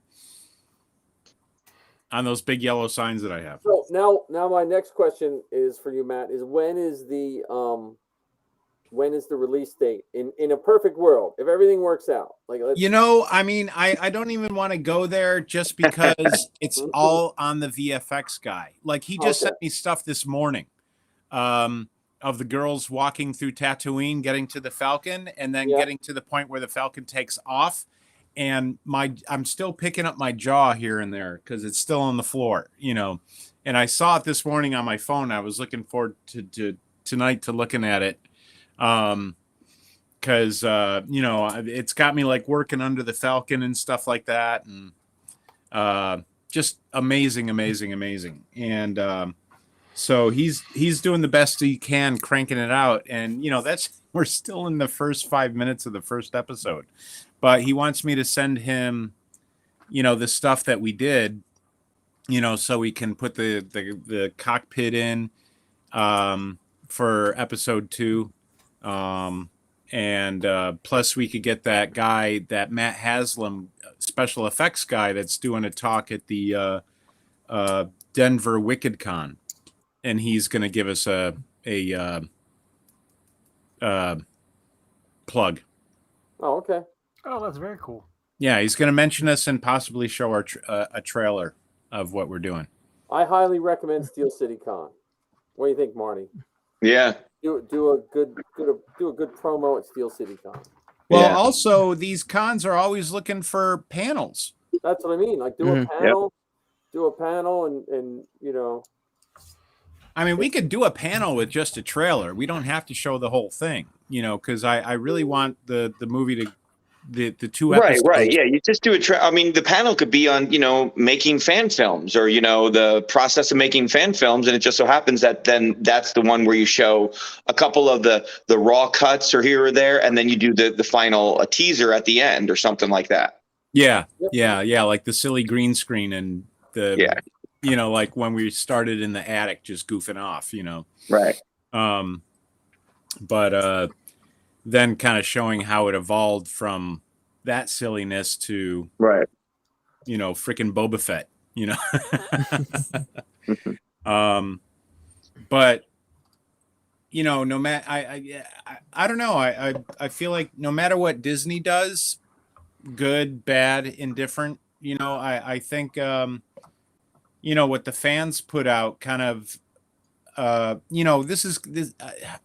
this is kind of what I would want to see, I mean, if I was a Disney executive, I'd say, damn the cost. I want a Han Solo show or something, because I heard that they don't use the main characters so much because they have to pay an extra royalty, when like with Luke Skywalker and stuff like that. That's what I heard a while ago. I heard that that's why they're making their own way, because every time they use the legacy characters, but I'm like, my God, they have so much money. I mean, really, they can't, but I don't know. Yeah. Well, it's like having $1 billion and not and ordering 8 tons of shrimp for your cocktail party and not springing for Bloody Marys and the shrimp cocktail sauce. Cocktail sauce. Well, but I also think the genre of fans making anything is, and we talked a little bit about this when we were talking about the toys. Was that last week or whenever we were talking about the toys? Star Wars is one of those few things that give us permission to kind of do what we want. Like, as much as some of the fans might act like it's not, but like it started with the toys, people playing with the toys how they wanted. The fan films of Star Wars have been going on forever, from, Ken was showing us Hardware Wars all the way up to what's now. Oh, and there's that whole genre of fandom that just loves that. Because the one question I was going to ask tonight was, I wonder if there's anyone that got hooked on Star Wars because of a fan film they saw first. Oh, that's interesting. Because I know for me, Troops was kind of what kept me alive, and because we were. Troops was like the first real fan film to really come out. Oh, absolutely! It came out in '78. No, Troops. Troops was 99. Oh, you're right. I'm thinking Hardware Wars. Sorry, Hardware Wars. But I'm saying like that's what kind of kept, because back then we were just hunting for anything Star Wars. Yeah. Yep. And I guess I'm a Star Wars snob. If it's not up to, if it doesn't give me the feels, it's I'm not really going to be running back to it. I don't run back to the prequels. I don't run back to the ones that came out recently like I do the originals. Because they just don't have the same feel. It's kind of like, you know how your mother smells and what your mother means to you, but if a stepmom comes in there and tries to replace her, you're like, you're really nice, but it's just not the same thing. You just can't understand. I'm sorry. I mean, how do I put that into words? But there's certain what? That's nice, because it's different for everybody. Like what the first 3 films meant to us, the prequels meant to someone, the sequels meant to someone. Yeah. Like It's more about the time of the time that you are in your life and what you've the events that surround it, like what it meant to you, because a lot of times for me it's like it's your childhood, and that has a powerful staying power. That's powerful staying power. But like I was just in Pittsburgh a couple weeks ago to troop. I was in Chewbacca, but I trooped they showed the Pittsburgh Symphony showed Empire Strikes Back, and they showed the whole movie. One of those. What? I'm dying to see one of those. I've never Yeah, seen it was great because it was the whole movie without the score on it. They showed it on like a ginormous screen behind the symphony. The symphony's in front. The conductor had like a 32-inch monitor instead of his little table. He had a 32-inch monitor, and it would cue him, and they would play the music, the score. The whole score was played by the live symphony. It was great. But that being said, that was awesome. But watching just Return of the Jedi, and that's one of the ones that people complain about as the original. It was just great, and that's why I was talking to the people that were with me. I'm like, the originals are just perfect because it was just so good. The details that they put in, watching just Jabba's palace, and you can see like the creatures, like just up on the windowsill in Jabba's palace when they were going down with the Gamorrean guard, and just the little details that they did was phenomenal. And then when you say that was done in early 80, that's crazy. I mean, what they did, and now they have anything's possible, but what they did back then, and that's kind of just the level of detail and attention. It was just perfect. And so. But I mean, like anything compared to that is always going to be pale in comparison. It just is to me. Plus, the sad fact that they're making the Mandalorian and the Boba Fett thing look like it was produced in the 80s, early 90s. So they could have totally made a episodic in 1987, easy peasy. Yes, it would have been $5 million an episode, but it would have been totally worth it, But no one was interested in it, Well, I don't know. I think more of it was the money, not that there wasn't the interest there. I mean, one of the things that George always pushed for was making it so that the technology would be cheap enough for the shows to actually happen. Yeah. That's why the prequels didn't come out until they did, because they used young Indiana Jones and the work that they did on Terminator and Jurassic Park to get the technology to where they could do the prequels. Yeah, if you saw late 80s, mid 90s superhero movies, they were horrible. I mean, they're like funny, like even the guy who played the Flash, the guy who played the older Flash, but who was younger in the 90s. I mean, he does like conventions and stuff, but I mean, those movies and like the old Captain America that was done in the late 80s and 90s, they're ridiculous. It's comical, and it wasn't supposed to be funny. But the minute, and then even in the 90s, Jurassic Park was groundbreaking. That was 93. But again, most studios just didn't have the money to utilize that technology yet. And because it was Spielberg, and I mean he had as much money as he could. He was fine, but but it took until 2000 in the 2000s, and I mean Iron Man was 2008 till you really got the granted, like the Spider-Man movie, 2001. I mean Spider-Man with Tobey Maguire, they had he was doing stuff that you just couldn't do 10 years earlier. That was feasible because where they were blending him into the scenes, and you couldn't tell that he was swinging or if it was a digital Tobey Maguire. You just couldn't tell, and that's when the game changed a lot with the FX. Yeah. Well, I don't think you would have had that Tobey Maguire without Jar Jar Binks. Right. Well, right. No, I agree. Well, no, and I'm just saying, like every like Zoe's is the Clone Wars, and then I know a few people just from doing all the podcasts. There's people that got hooked on Star Wars for the books in that interim time between the old movies and the new movies, and it's just different generations like different things. And again, I'm just glad for the fan film from the fan film standpoint. Like you said, we can kind of do things like that we know as, because Marty and Ken, to a point, we all know that. All right, okay, Ken. We all know what the people like. Like when we show up as stormtroopers, people love it. Yeah. When Chewie shows up, people love it. When R2, like all those costumes, they're loved across the board.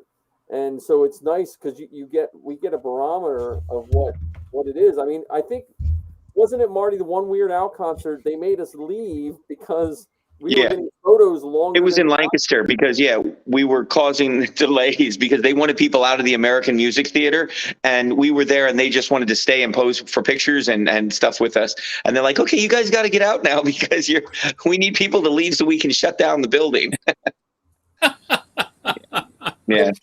And we saw that at Steel City the last time we were at Steel City. You, John, and Safi, and then the Boba Fett guy we picked up. It was just like a sea of people. Like it was like 2 steps, take some pictures.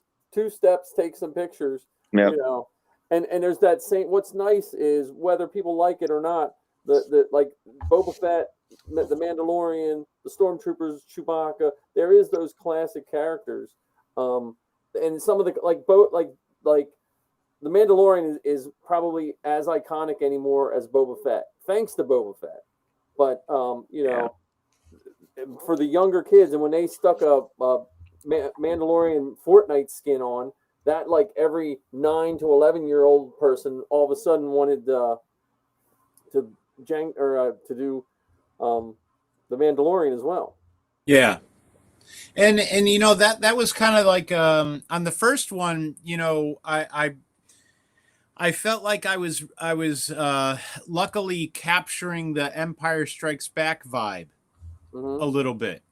You know, for me, just editing it. You know, I don't know what other people got out of it, but you know, and with my terrible special effects and stuff like that, but with the Empire Strikes Back music in there, but also the timing and the tenor of the story, I really felt like I was getting the heebie-jeebies that I got, you know, watching Empire Strikes Back, you know, because I was able to recreate, you know, like when the Falcons, like, you know, running from the TIE fighters and the Princess Leia theme kicks in, you know, that like just put me over the edge because, you know, I took pictures, video of actual clouds and did pans and stuff, and it went to the right and then to the left, and it worked out with the animation that I had keyed in, you know, kind of thing, and it gave it more speed and all that kind of stuff. And right when the music drops in there, it just, you know, gives you those little flutters like you get in the movie, you know, when you were 11 or whatever.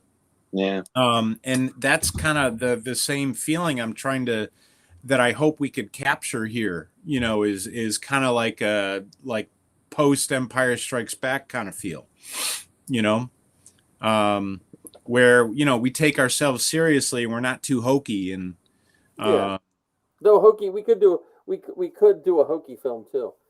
Yeah, but that's been done into the dirt, and also the Jedis, you know, with the goatee, the college roommates that make a fan film, and they got the freaking face mullet going on, and you know, bad Jedis in the woods, and they're angry at each other. Now they're going to fight for 2 minutes after that 10-minute crawl that we had. You know, that's how boring is that? But but you know, I hope we can have enough characters here and enough pace. You know, and I hope I could, you know, come across Han Solo-ish, you know, so people can get into it, you know, as opposed to just complaining how un-Han Solo I am, you know. Well, I do like that location Marty showed us. That does make me. The what? That location Marty showed us. I'm jazzed, man. You got me on a whole. I was worried about going to see those bunkers next month or whatever, and it's like, oh shit, we got something now. You know, I wasn't looking forward to pulling sand out of my troopers. I wasn't looking forward to dragging you guys out to New Jersey. Yeah. No, this is a nice. Literally, it's. I mean, it's definitely closer to you, Matt. And I mean, from me, it's an hour away. Yeah. And it, you know, for Mike, it's just probably, you know, an hour and a half or so, but it's not too bad. No, but it's just right in Allentown. It's 10 hours. Allentown for me. It's only 6. 2 hours. We'll have to fly John in this time. He's got to fly in. It keeps getting farther east for him. Lightsabers to get there. As soon, John, you'll just have to take a plane. Yeah, you know, hey, it'll be worth it in the end. So Allentown's got an airport. I don't fly. I can't do flights. He has a Camaro. So, why would you fly? Come on. Right. Yeah. Yeah. I'll take a 6-hour drive. That's not that bad. Nah. Cake. You're young. Right. That's what coffee Mostly is for, cartilage. right? Yeah, that's why Right. they invented it. And No, we got tons I we hear you about that's the sheets flight. country. That's sheets country. You got tons of sheets in that area. Exactly. As long as there's a Sheets and a Dunkin', I'm solid. Yeah. There you go. Or I guess you got Tim Hortons up there too. It's a little overpriced for me. I wouldn't know. I don't know. But yeah, I Um, mean, and again, I would think of that stormtroopers turning in their gear scene. Now that makes me you gotta figure that one out too. That makes Well, I like your idea of having that kind of a background thing. Like we get some shot. We shoot the scene where it's happening. Is a close up. The guy at the table, the guy handing his shit in. And then we cut to 30 feet away where two people are having a conversation about what's happening over there. I mean, it's kind of an aside. Oh, that's where the guys are getting processed, Yeah. and while we're going to talk about this shit over here, Well, I mean, I kind of pictured when Mike was describing it is if you have a close up and then you just kind of slowly at an angle back off and then follow like Han and another officer talking about it as they just keep walking, and then you see it all happening in the background. So I don't think like, you'd have to cut that.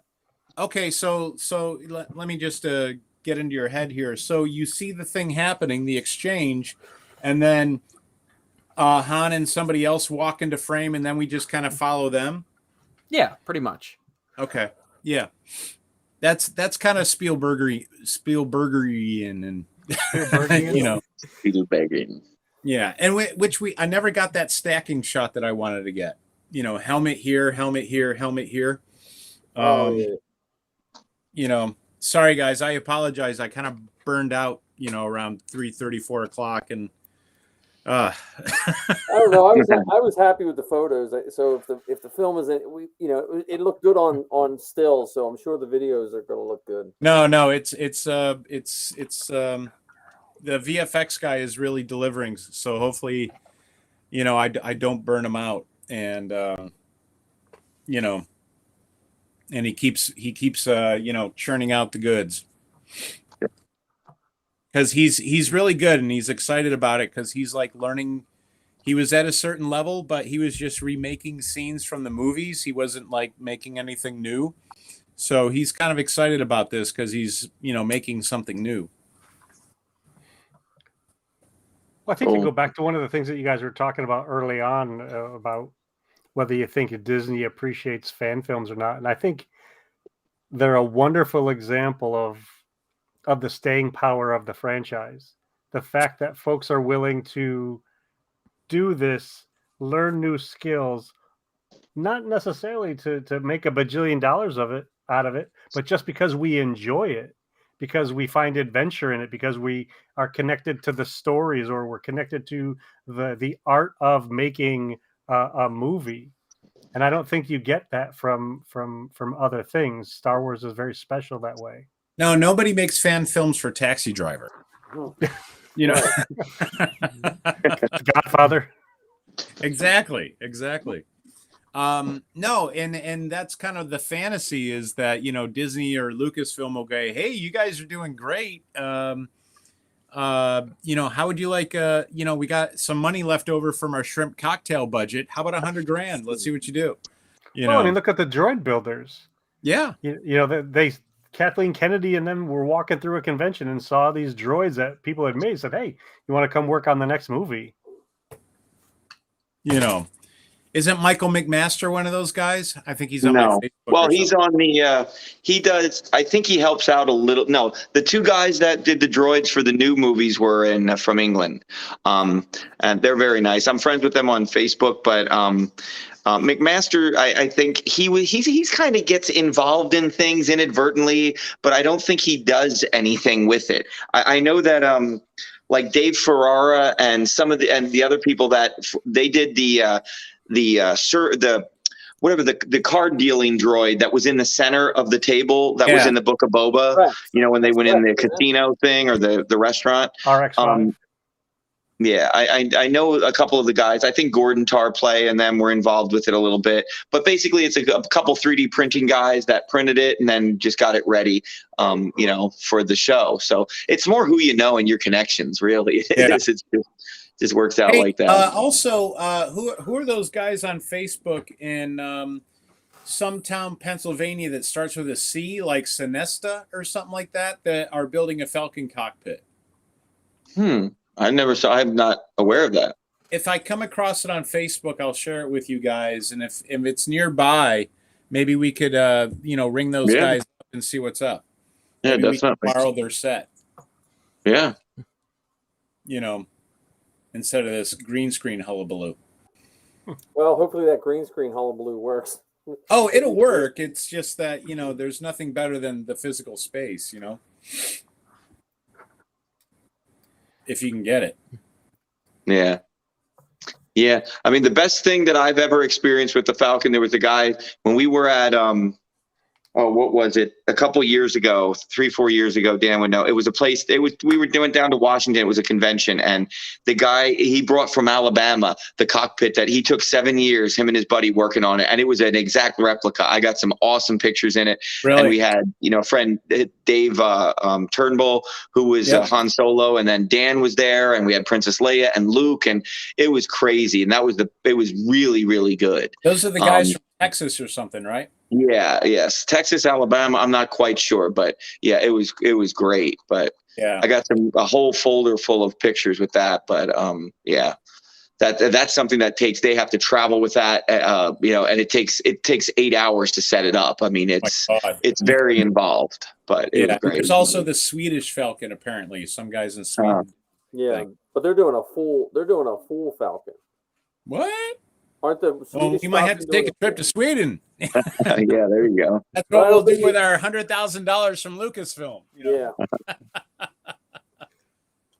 But yeah, And, I think update they're your going to costumes, the of course. cockpit, but I think What? I think they've only got through the cockpit. But I Yeah. think, if I remember correctly, they were making a life size. But isn't there some museum or something in Berlin where they have full size X-wings and shit? I think so. Well, the Belgian was it the Belgian 501st thought you had to build props or something like that when they joined? Yeah.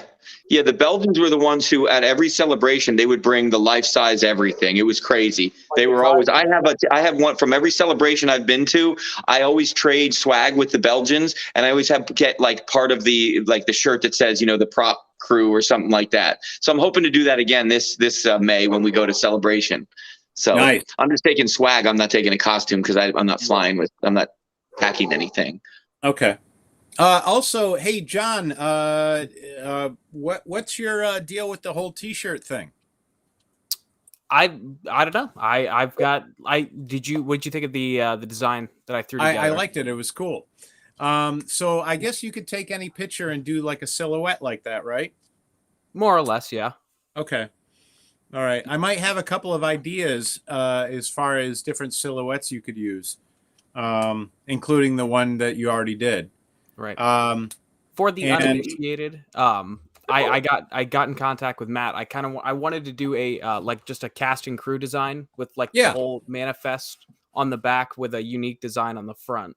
Yeah. So I'll have to. Also, could they say crew on it somewhere? Oh yeah, yeah, absolutely. Okay, and those would be about 16 a pop. Give or take. I still need to check and see what the actual, because the company that I use is called Printful for my shirts. They charge a digitization fee. So I just need to see what that runs me, and then obviously shipping, of course. But but yeah, so I've got access to all that, and I've gotten a few things from them. They are really high quality. Oh yeah. So, okay. Yeah, really nice shirts, really nice prints too. Yeah, because should we have everybody order their size? Because we have some folks that are not necessarily large, extra large, and then I'll pony up the dough for that because we got 15, 20 people, right? Well, maybe in a group you should just post up, hey, just say I'm thinking about getting shirts. I need your t-shirt. Put your name and your t-shirt size. And Okay. Then that's a list for you. And then if that's probably the easiest way to do it. Okay. Mhm. Yeah, let's do that when we come to a number that John might have together with his buddy in a couple of weeks. Also, if you could, Mike, call that theater that's local to you, so maybe we could rent that out when we're ready to screen something. Yeah, you have to. They only go like 2 months out. Oh, okay. So, and it's literally it's $200 on a weekday, $300 on a weekend. Guess we'll be doing a weekday. Yeah. But But also that's 3 hours now. At the last, now due to COVID, you were limited to the amount of people. I don't know what the limit changes on that. well, I mean, do they really care if people are buying popcorn and beer or what? I don't know what I've never seen what they're after COVID, but it's like 30 people. Yeah. It's like 25, and then you pay like an extra $50 for 5 more or something like that. Okay. And aside from our things, which would probably be no more than an hour, should we show Empire Strikes Back or Rogue One or something? Yeah, we could show one of those. We could show anything. We could show anything that's on a streaming service, or if you wanted to show all, if you want to show all your movies in that, so that's about an hour. You could do, compilation of whatever. You don't have to know ahead of time because they literally handed Zoe a remote. She logged into her Disney Plus, and there you go. And you can log into YouTube. Yeah, if you have it up on a server or anything, I mean, as long as they have the internet connection, you can show it anywhere, from anywhere. Yeah. So, all right. Yeah. Well, I got to get going, guys. I gotta.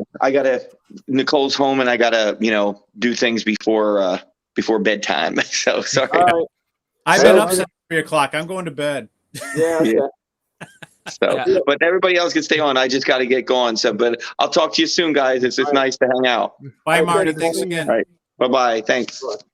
Yeah, Matt, if you could get me that manifest so I can throw a design together with everyone's, everyone's name and their respective roles. So that way because I don't want to do just like Times New Roman on the back with everyone's name. I kind of want to at least make it somewhat stylized. Wait. What are you going to have on the back? Everyone's name?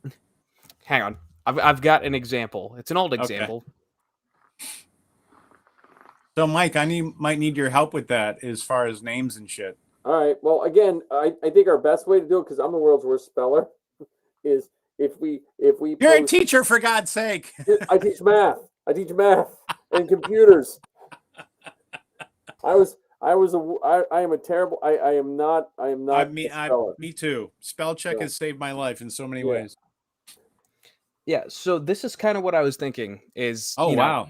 So it's got, obviously you're not gonna be able to read it, but it's got everyone who was in the cast or the crew, and then obviously the role they played. So obviously you'd be at the top as, director / Han Solo, and then go down the list with everyone's TK number and whatnot. Okay. Because should we do the blue letters like in the Star Wars credits or? Yeah, that's kind of what I was thinking too. Yeah. Okay. And the front is that silhouette. I was kind of thinking for the silhouette for choices, doing, because I was thinking of a poster, like doing a silhouette, with the profile and the gun right here. Mm-hmm. I don't know if that's something I came up with or that was something that was maybe in the Solo promotion or something. I don't know. You may have seen the pictures that we took of John over the weekend. Yeah. No. That's an idea I've had for a while, so I'm not sure if it was my own or I saw it somewhere else. So, yeah, Mike and Ken, I shared the file with you. Yeah, I saw it too this morning. I started typing what I was saying. I'm putting up a list in the group right now. Okay. You wanted everyone that was the last 2 shoots. So if someone wasn't at the yeah, like John's a new addition, kind of thing. Like I forget his last name, Yakamoto or something, or I know it's something. You. Jonathan, yeah. Jonathan, you. Yeah. I know it's something Japanese-ish or something.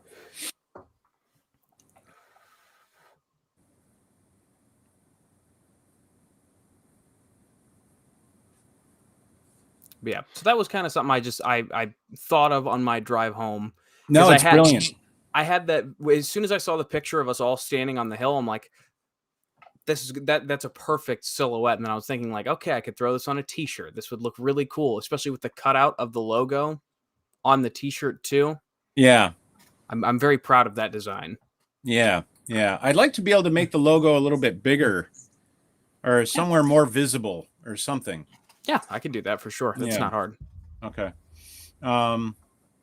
But yeah, and and we may not pull the trigger on that for a little bit, just we because if we're gonna deal them out at some kind of premiere, that's not gonna be for a while.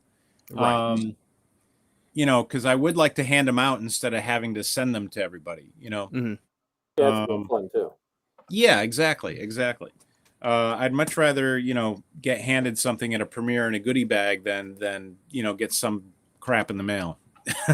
Right. But that's always fun too, I guess. I don't know. But yeah, so yeah, that's a brilliant idea. I love that. That's awesome. And I don't know, I can't think of anything else. Like I said, I'm a little burnt. And my face got burned on Sunday. Yeah, it was a combo of windburn and sunburn. Yeah, I did got in the car and my face is all red and tight and I'm like, what the fuck, because it was cloudy all day. I didn't think I was getting any sun, It was breezy, that's for sure. Yeah, I was a little crispy. But yeah, we got a lot of goodies, guys. We're on the way, so to speak. So and I'll put out some kind of a trailer when I get something to this guy that's doing Wicked Con. I guess I'll just put it out too while I'm at it. Yeah. Okay, so I posted in the group that people can post up what they did, what they did as their job for. Cool. So yeah, so we're just as I know some more people popped into our stream. Let me make sure we didn't get any chats. But we're talking about fan films. We're talking about the fan film that we worked on. So for any of you that are joining late, it was the Han Solo Chronicles. And John and I were stormtroopers, and Ken was Boom Boom. Yeah, I fixed your name. I fixed your nameplate. I appreciate that. Let me go back to my If you're gonna do it right. I'm learning this software. Clapper Boy and Boom Boom. So. And, so what's the next thing you got for me for Matt? I've never, so far I've done those two things, and every time it's been an adventure. Whatever we show up missing, and Ken can fill in. You're like the biggest asset on a film crew because you're like the jack of all trades. Yeah, the guy with no skills who was willing to do it all. Yeah, you're not the guy that says, "Yeah, I don't do that." Find somebody else. Well, yeah, both days were amazingly fun for me. If John gets his armor done, and his dad doesn't come along, then you can wear. I have an extra set of stormtrooper armor for you, Ken. You can be a stormtrooper. And then you'll realize it's so much better to be a Mando because you can see a little better. Yeah. Speaking from experience, yeah. Well, how's that, health insurance? We could put you with Zach. Yeah. I am fluffy. You guys I'll probably down bounce. some hills, I imagine if you had an air mattress, you would have probably gotten Zach to jump off one of those hills. Yeah. Or, like one of those spring things, that you can run and jump on, The mini trampolines. Yes, exactly. For the explosion. Like but I think my VFX guy might have animated stormtroopers for that kind of business. Oh, nice. Nice. And we'll make the shots quick enough we don't have to worry about it looking fake or anything like that. Do we need to put something at the end that says no stormtroopers were hurt in the filming of this movie? Kind of like no Except animals were hurt.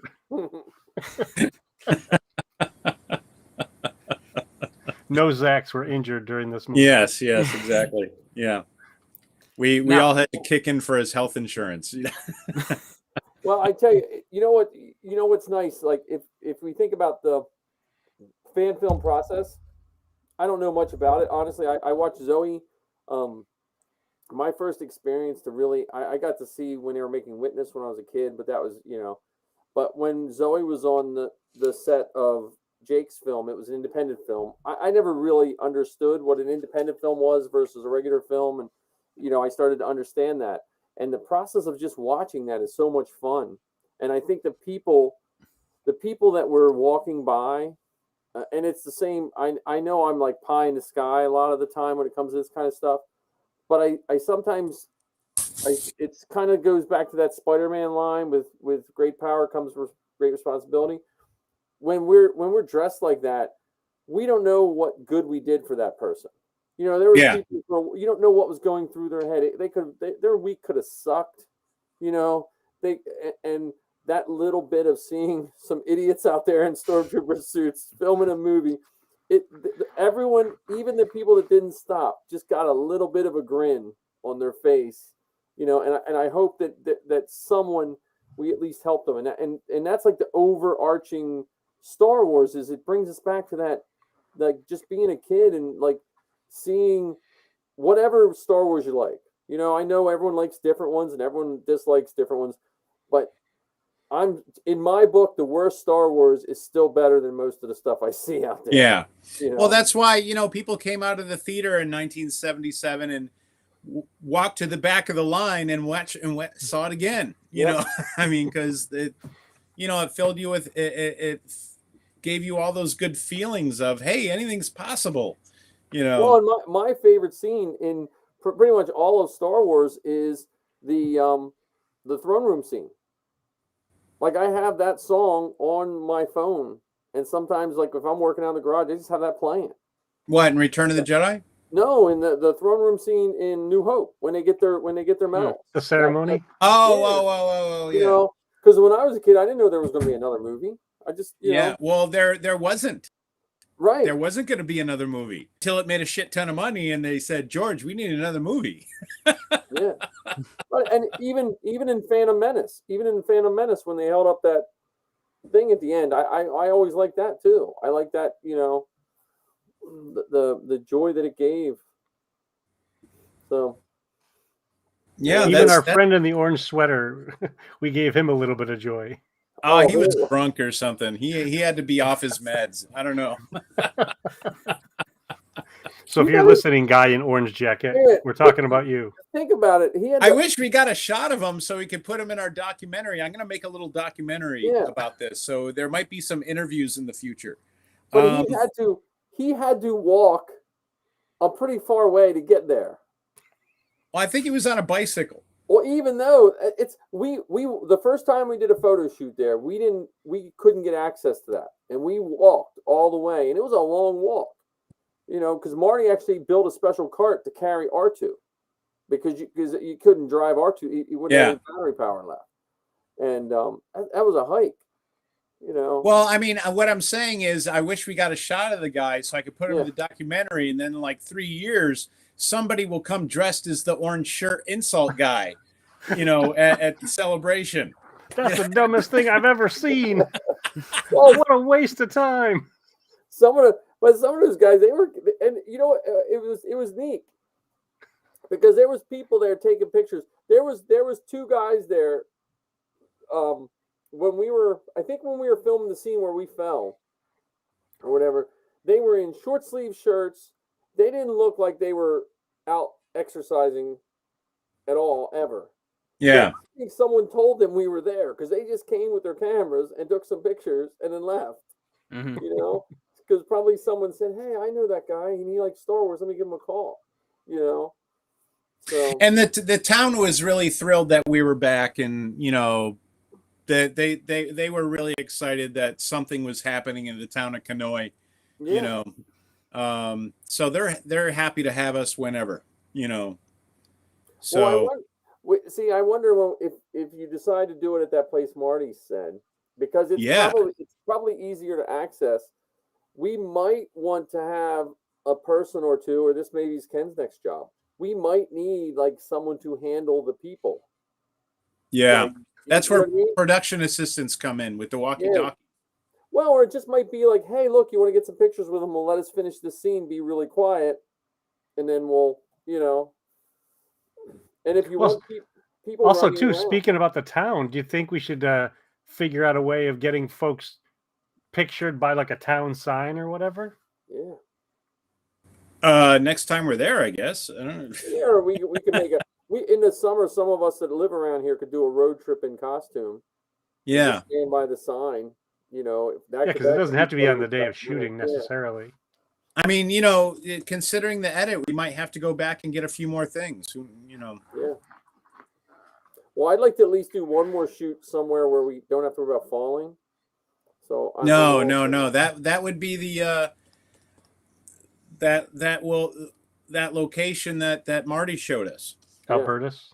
Mhm. I mean, should we have him make that call since he already has a relationship there? Because he shot weddings there. He could, but I think it's a park. I don't know. Oh, okay. I don't think there's much of a. Well, I'm sure they're still going to want to know if we're insured and how many people and all that stuff. Oh yeah, well yeah, we Right. talked to Marty and see what he. I'm gonna I might see him tomorrow because I think we're gonna set up my other 2 printers. Just because of the way my week's been, I haven't done that, so I'm gonna help him set up my. I gotta get printing. I gotta print my IG-11. Oh. Oh, is that what you decided on? I haven't decided on that. I'm just looking. I have his feet sitting in a box right here. So Could you make that walkable so we could have a guy in a full body green screen suit and just attach it to him with like a stick puppet? No, but just do what didn't they just put an action figure in front of the camera on some of those shots in The Mandalorian? They just put an action figure in front of the camera. Oh, really? I don't know. Yeah, we can animate it. One shot. Well, I say if you want an animated droid, just go to a protocol droid.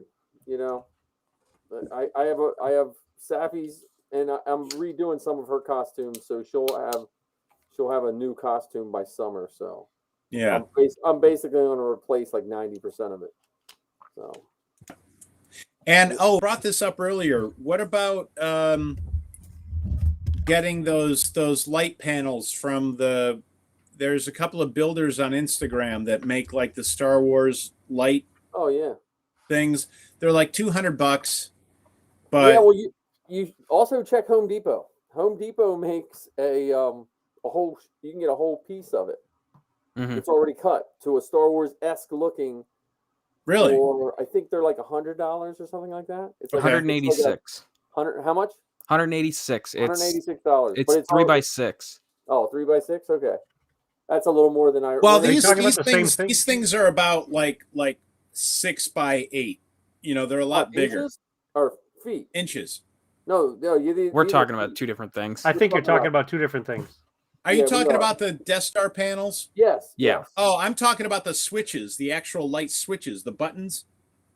Oh, yeah. Well, those can be 3D printed for a Yeah. lot cheaper than that. Yeah, but they gotta have little lights. Like we could stick them to like the. You can still put those LEDs and arches. stuff in them. The LEDs I Yeah. use for 3PO's eyes cost 32 cents.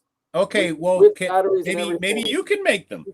Because honestly, if we got one good print, that would be easy to cast. I could cast Yeah. those, and we could pump out 10 of those in 10 of those in a day. Yeah, Yeah. I mean, because if we were able to stick those to the stone arches and stuff like that, that totally sells Yeah. that Yeah. stuff. Mhm. Because I'd be willing to come up to Pennsylvania, Mike, and help you, Sounds bust like those out. Ken, where are you coming from? Down by Atlantic City. Oh, that's right. Okay.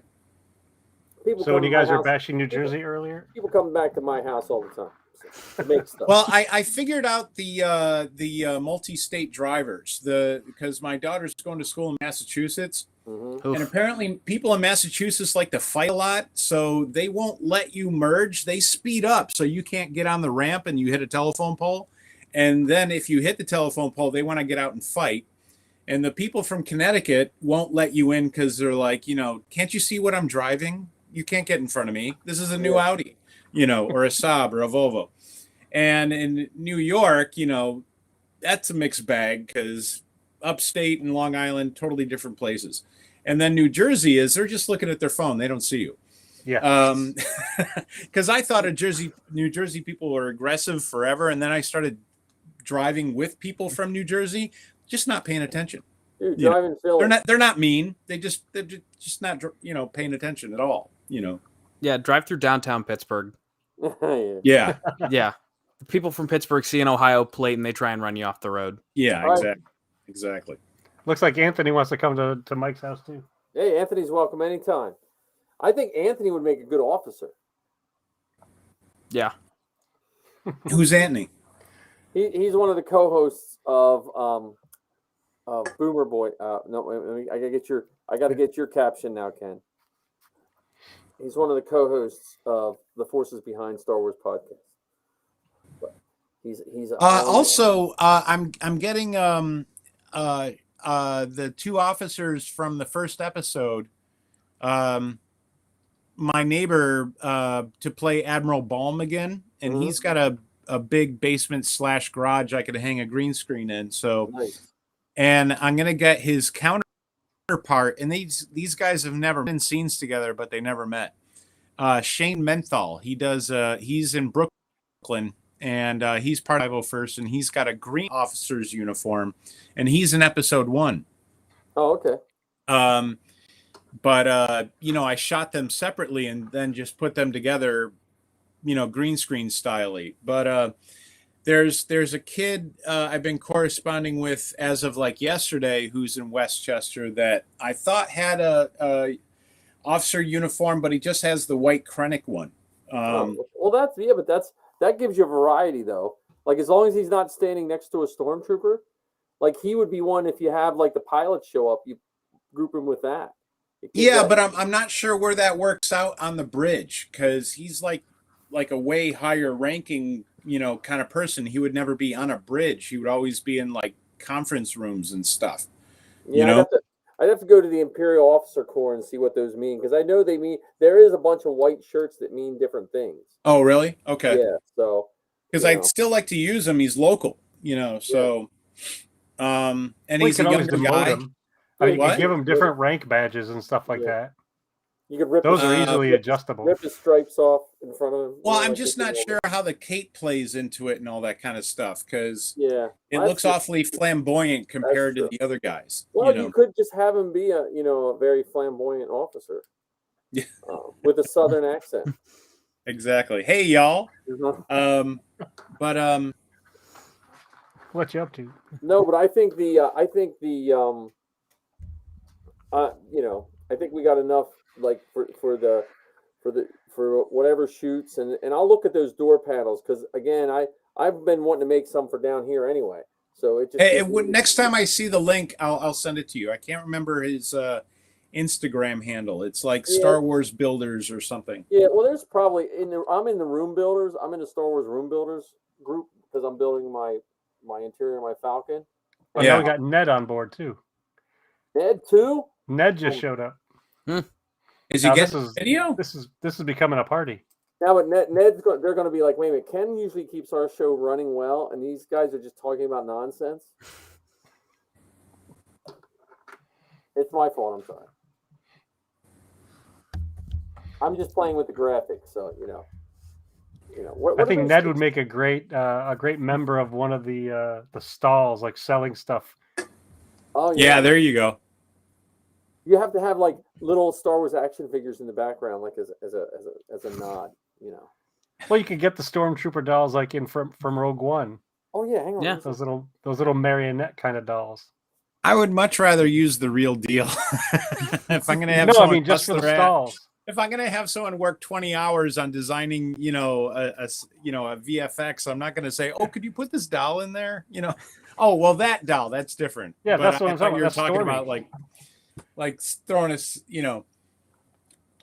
like if we put this next to me in the cockpit, that would be a little embarrassing. No, as for sale in one of the stalls. Like, oh yeah, totally believable.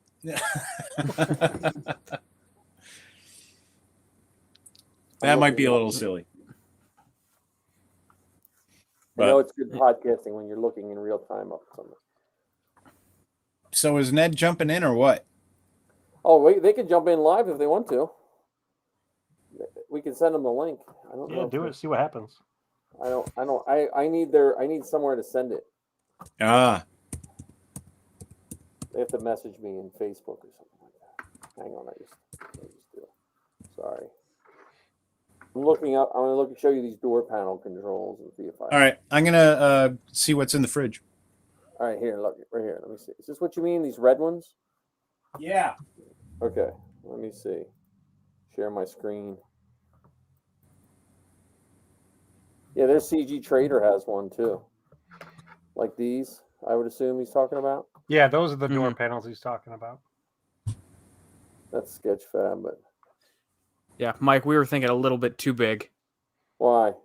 Yeah, you were thinking when you said Oh, when he yeah, said yeah, wall yeah. panels, I think you thought the whole wall panel. No. Just like this one. that thing. Yeah. Oh yeah, we can print those, man. That's like Yeah, that's a couple hour print right there, and then a little bit of work actually to weather it. you only print the knobs, and you just make the panel out of Yeah.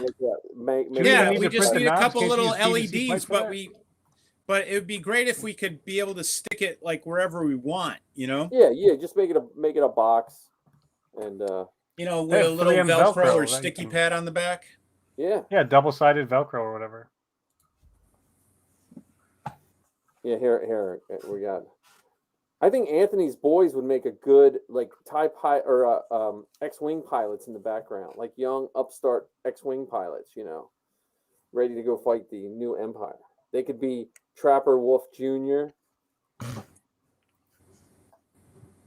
Would that be Cub and Scout then? Yeah, Cub and Scout. There you go, Cub and Scout Wolf, right? Is that I don't know. As if I needed an excuse to spend any more money on costumes. Right. Well, I'm trying to convince Mike to help me out with his other orange flight suit. I'm going to pull those out and see the sizes. So 1 year, the what is it called? The marching band in Perryville High School. I teach at Perryville Middle School. They did a Star Wars theme, and I'm basically known in the whole county as a Star Wars guy. Well, they were getting rid of their old costumes, and they said, "Hey, could you help us sell these?" And they had all these orange flight suits. I said, "What do you want for them?"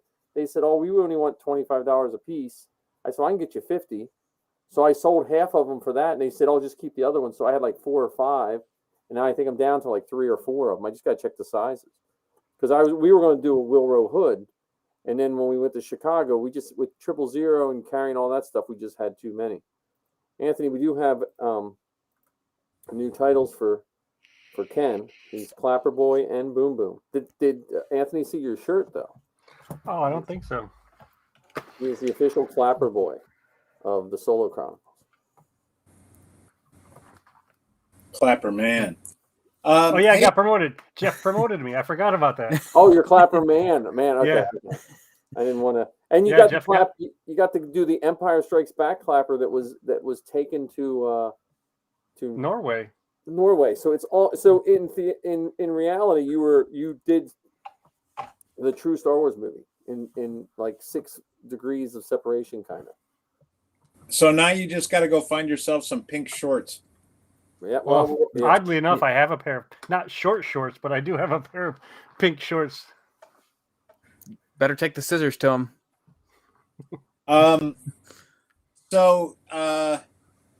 Yeah, I got a couple of actor buddies in Baltimore that would love to be like rebel pilots in the base if we do that in Allentown. So Yeah. if we got a couple extra uniforms laying around, that'd be great. Well, like I said, I have a couple, and what's nice is there because there's orange, there's the blue, like the bluish color, So we could probably.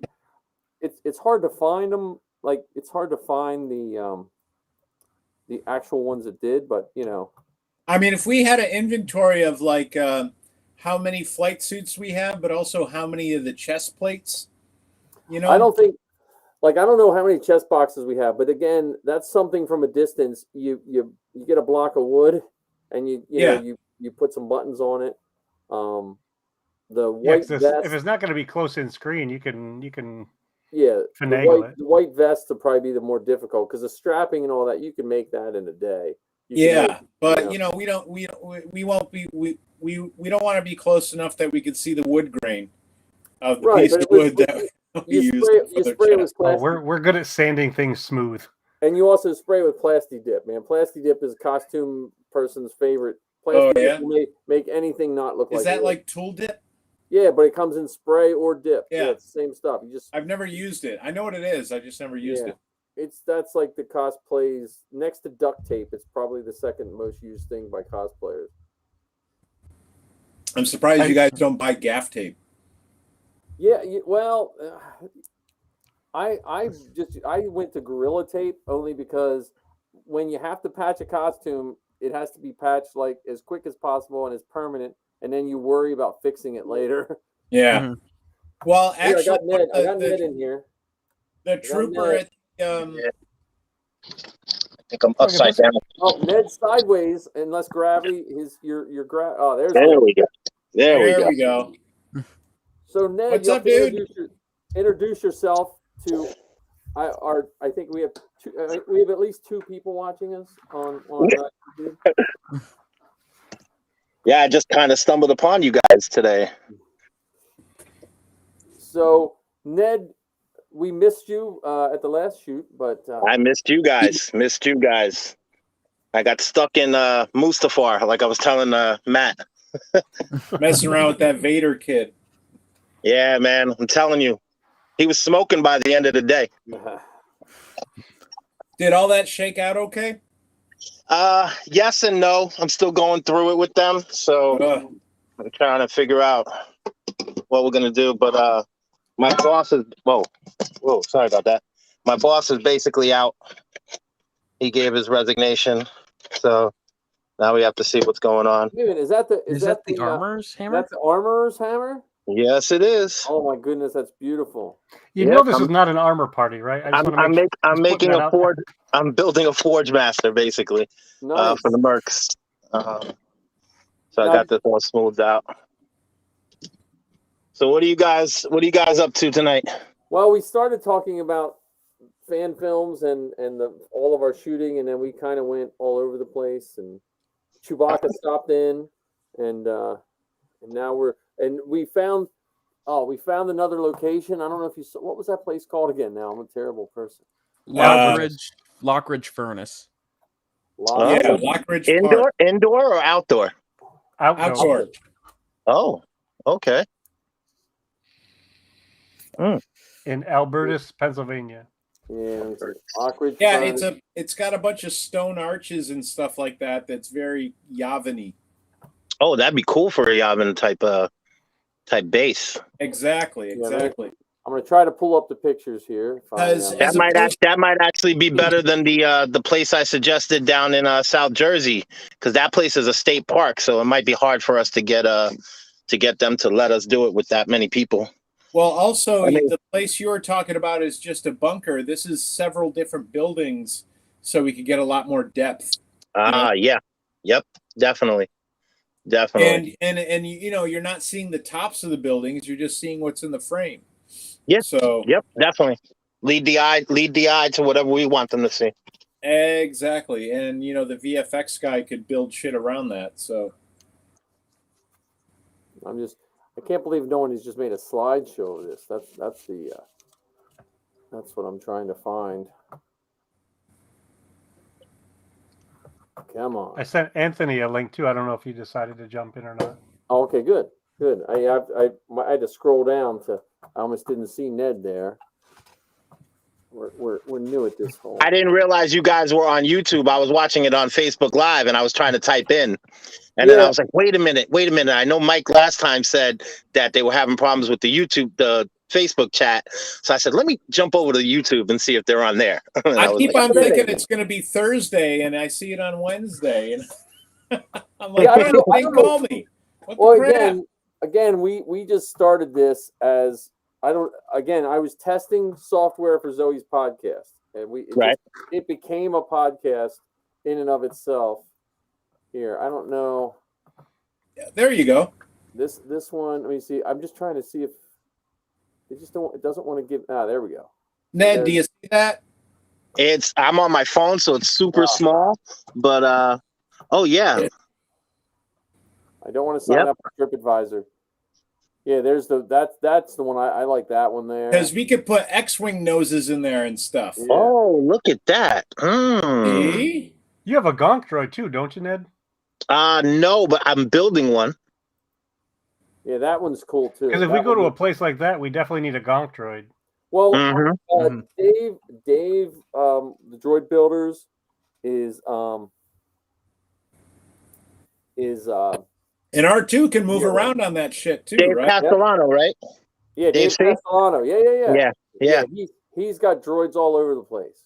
But he's Yeah. Do you not know where I far could from get there. one of those shiny Vespas from the Book of Boba Fett? In time for this? Yeah, A so lot of like, mods, baby. A that- lot of mods. A lot of mods. Even that's I could cool. probably get us an R4 also, a functioning R4.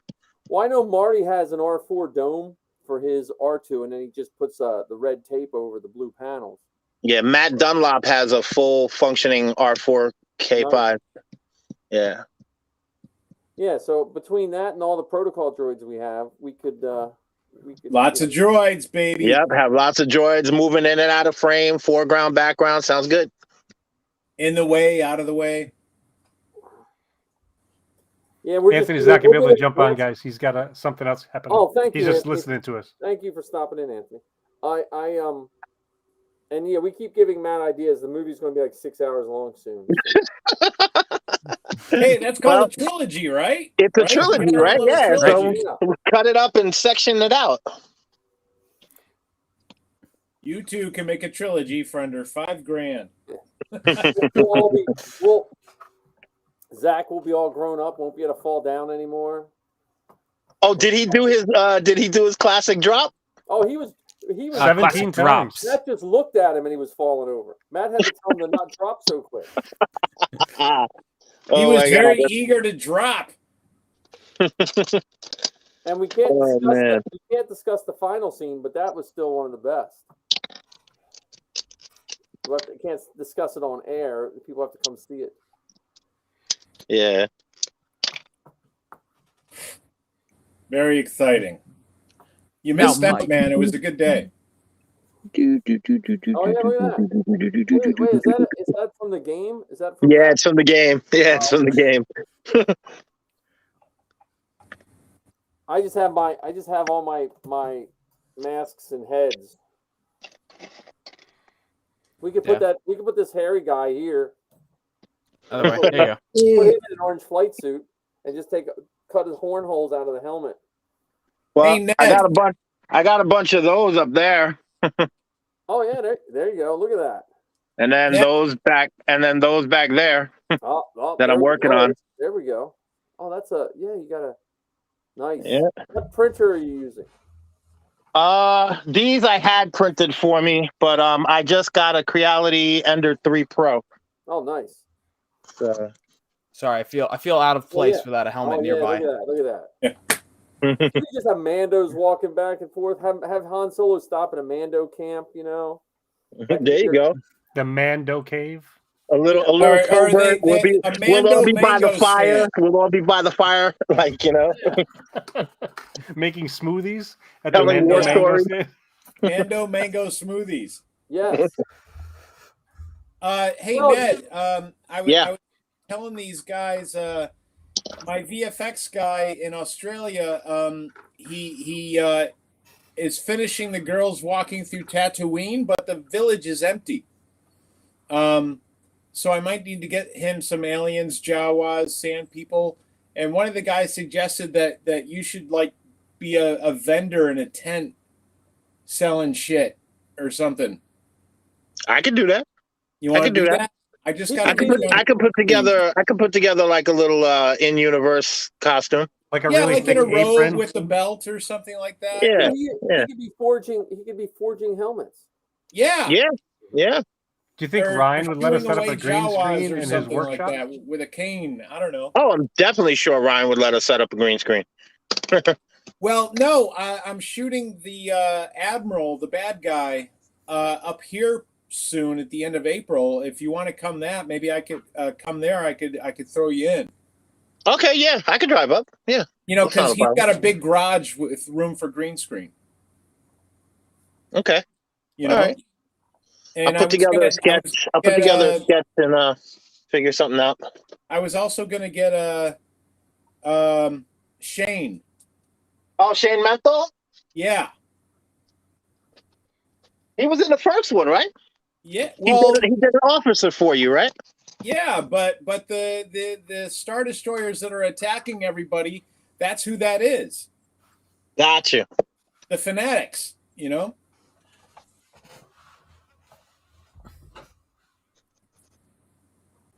So, you know, same guys, bigger rank, I guess.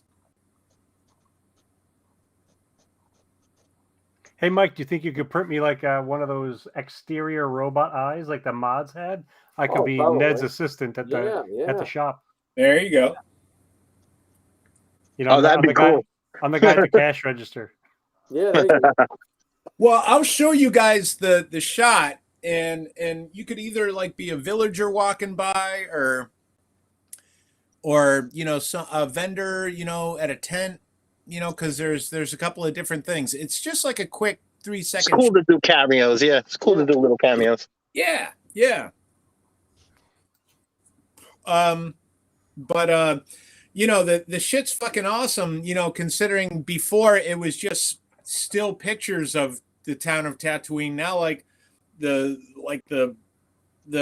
drape on the vendors thing is like flapping in the wind and all kinds of stuff, and dust is blowing by. It's pretty amazing stuff. Well, and also if a vendor's post Empire, you could even have like a stormtrooper part, you know, like stuff like that. Because if it's post Empire, picture like North Africa after World War II, where you just selling bits and pieces that they found on the battlefield. Yeah, we could have them like hanging on strings, like off of chains and stuff like that. Yeah. I've got a couple of spare vac formed stormtrooper parts that I was gonna use to hobble together a smuggler. Yeah. Yeah, I mean, that's what I'm saying. Like, picture the old army surplus. I mean, part of the reason why we have the weapons we have in Star Wars is due to the large amount of surplus after World War II.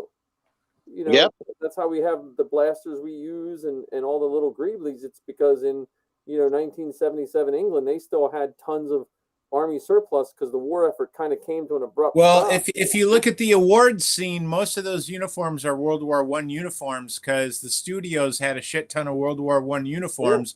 That's why everyone's wearing the boots. That's why all your blasters are British machine guns. That's why Han Solo's pistol is a World War I pistol.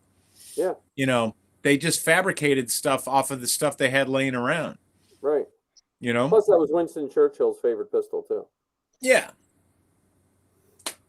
But it looks much cooler with a machine gun muzzle on it. So yeah. And a scope that doesn't really doesn't everything. Yeah.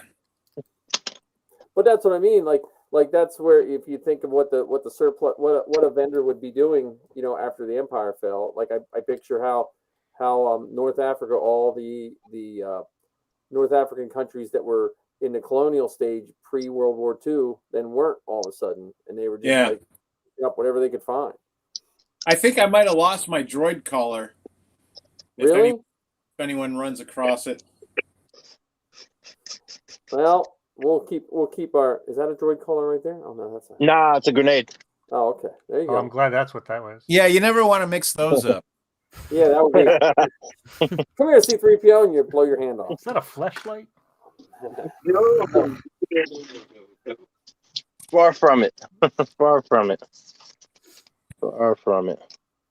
The Mando gauntlets, you know. Yeah, so Matt, did you see the different door sensors that Mike was showing earlier that we were thinking about? Yeah. The door panels. I heard you guys talking about that. You mean something like that? Yeah, but with lights and shit. Yeah, well, that's what this is going to have once I start drilling into it. Yeah, well, that's that park that we showed you with the with the stone arches. If we could stick those on there, you know, that'd totally sell it. Yeah, definitely. And then have X-wing noses kind of sticking.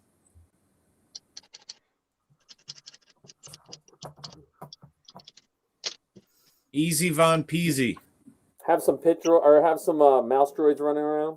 Yeah, gonks and the guy I told you about that has the R4, he's got a scrubber droid too.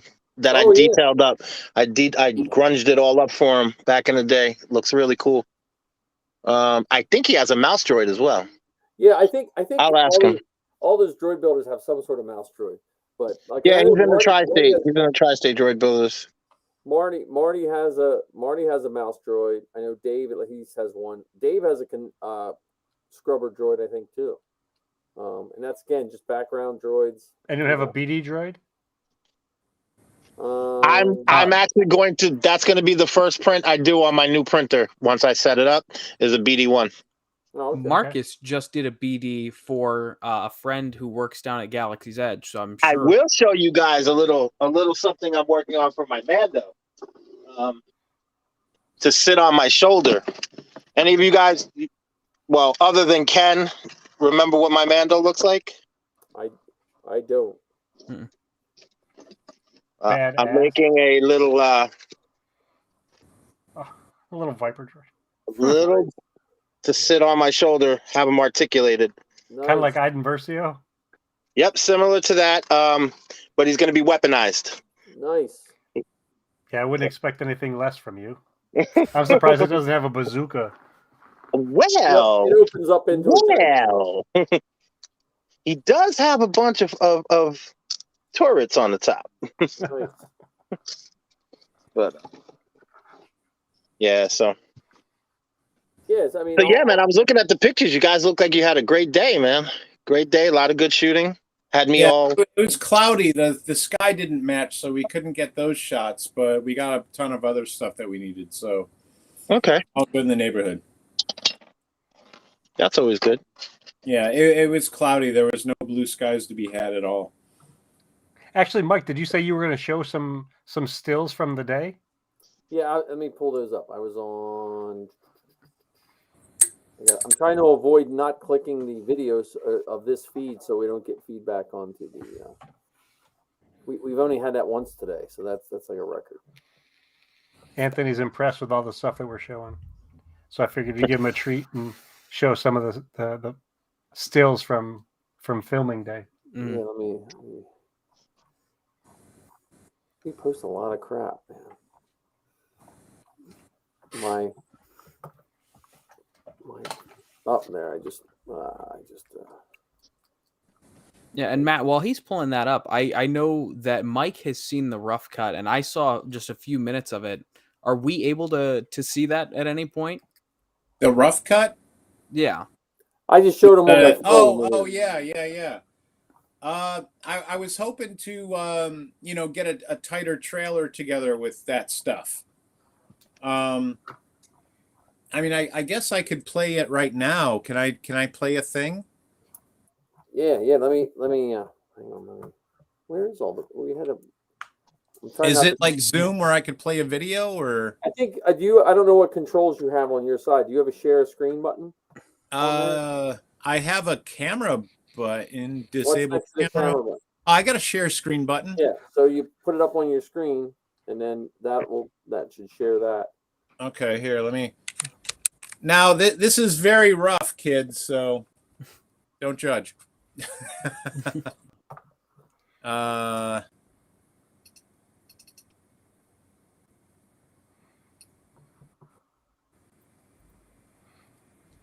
mean, this is the first. This is the first episode. Yeah, that's fine. Mm-hmm. Is it sharing? You got it yet? I got to hit the share button first. Hang on. All right. I'm just calling it up first and opening it.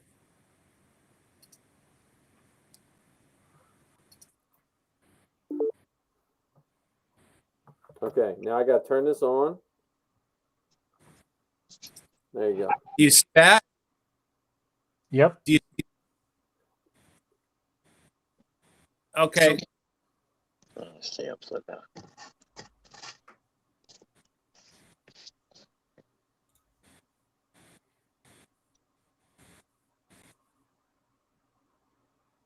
This is the rough cut. Anyone watching? This is not.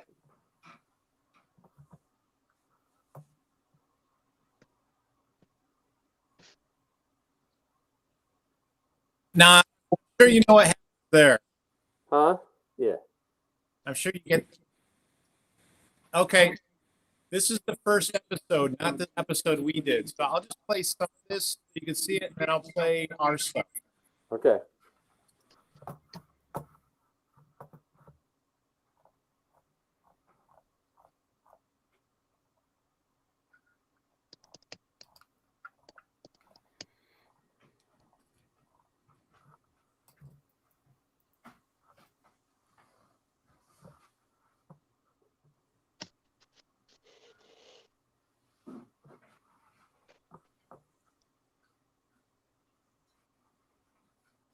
That's too cool. It's the guy from Fortnite. Oh.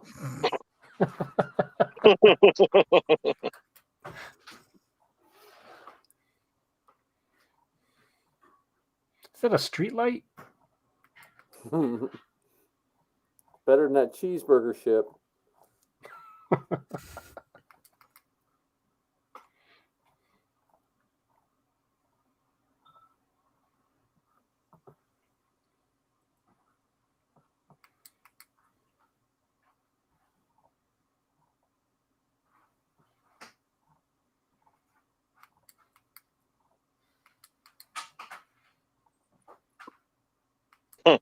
I know who that is.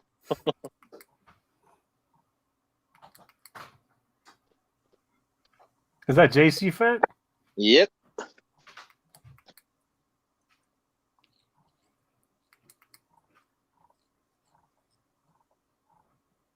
The walk kind of gives him away.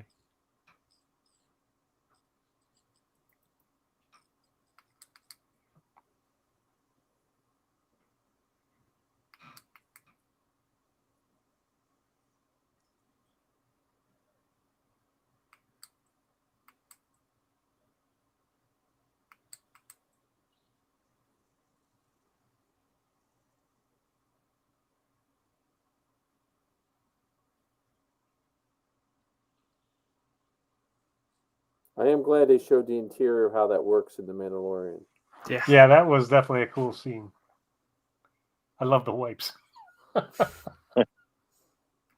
I'm so simple.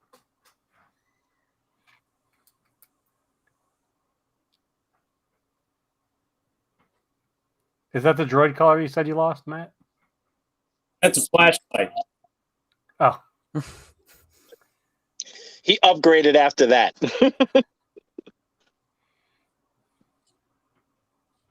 Now, when did you film this episode, Matt? It's all green screen. I know, but what year? What year was this filmed? 15. Okay.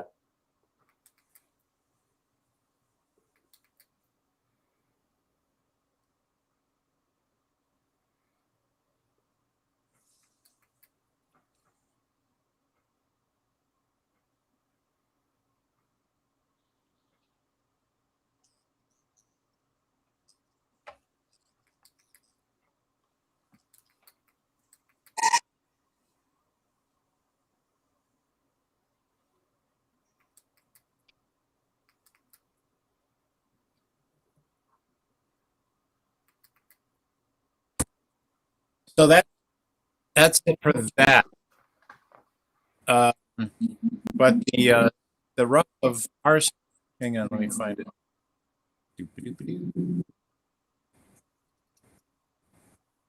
Yeah, this is the one you showed me, I think.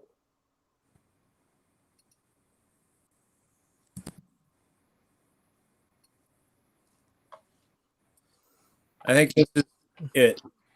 Yeah.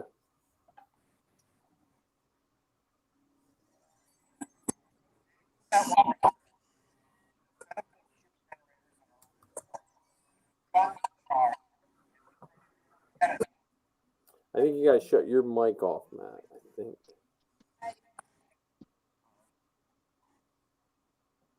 No, it's not working. So, my wife was really impressed with this. She thought it looked good.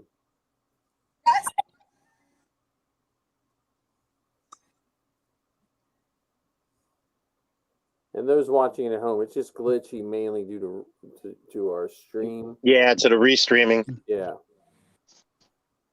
Man, I get every time I see Marty and Chewie in their costumes, man. I'm amazed.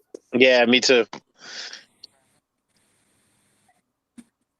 We still haven't had Safi with Dan though, even though he helped Safi learn how to walk and do all that. I would love to see them two interacting. Oh, that's our next fan film. We were just talking about that early on. Yep. They're going to go antique shopping together. Oh my God, that would be hilarious. Like the Odd Couple, one evil, one, and both very pretentious.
I know that guy.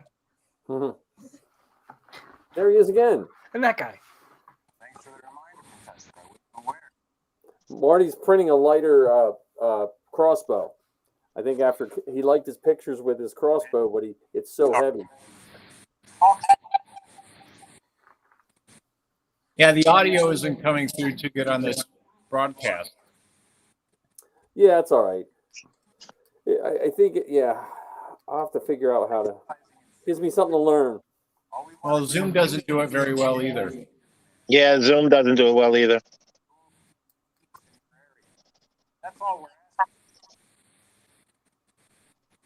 It's so cool to see it in this perspective versus the perspective of being on the set. Oh, Yeah. yeah. Like this to me it's like witchcraft. It's like magic.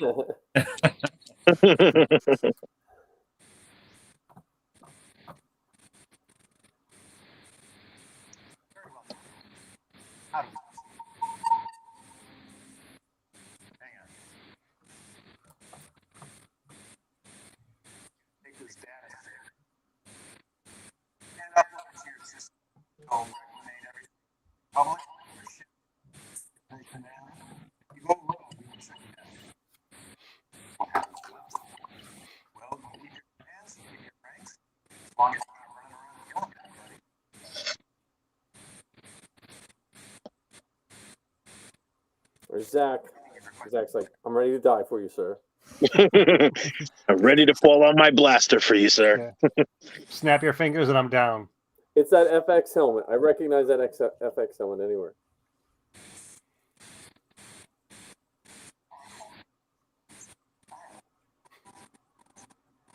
All you got to do is breathe in my general direction and I buckle.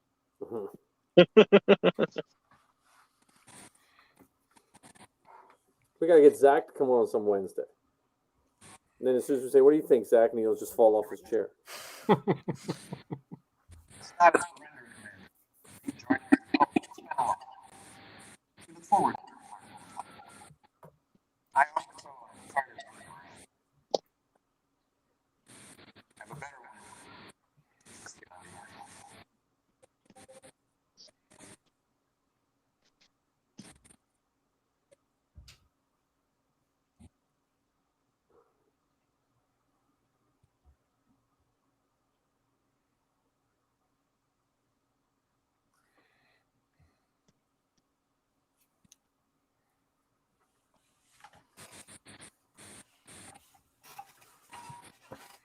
There's my 1 second of time.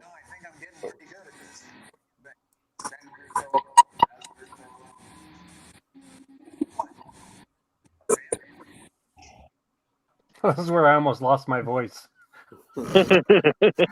from screaming boom up the hill so many times. Well, you are the boom.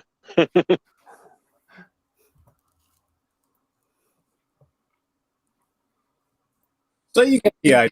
That was awesome. Thank you for Yep. sharing that Yeah, with us. thank you so much. Like I that mean, is, oh my goodness.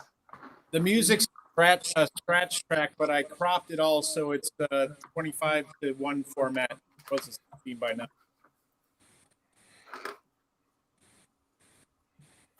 Yeah, I'll So put there's that. still a lot of work to do. So here are some of the stills. I don't know if I can make this a full screen or not. Here's some of the stills. I was looking at the crew one on Facebook, and I was like, can I Photoshop myself in there? I was like, something's missing. Marty said that's his favorite picture of him ever in his Chewie costume. It's a really good picture. Yeah.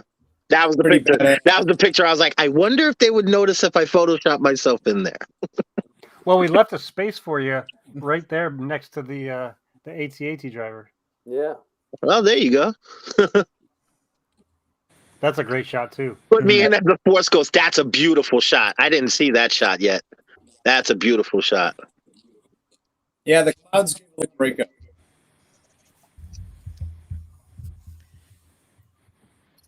Yeah, and Ned, don't worry, you can't tell who I am anymore because I finally got white boots. Yeah.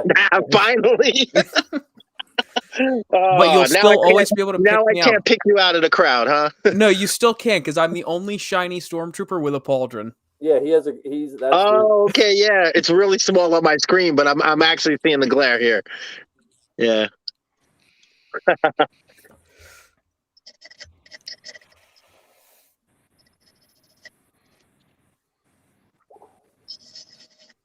Who's the gentleman with the beard? that is Marcus. Okay. There's Jonathan right there. That was his first time. Yeah, Jonathan, Marcus, and I sat with Zach for dinner Yeah. and just had I thought it was a great dinner. Yeah. Oh, fantastic. How was that, guy? How was dinner after the shoot? I didn't get to hang out. It was good. Food was good. We didn't have to wait. It was good. They were out on a lot of stuff.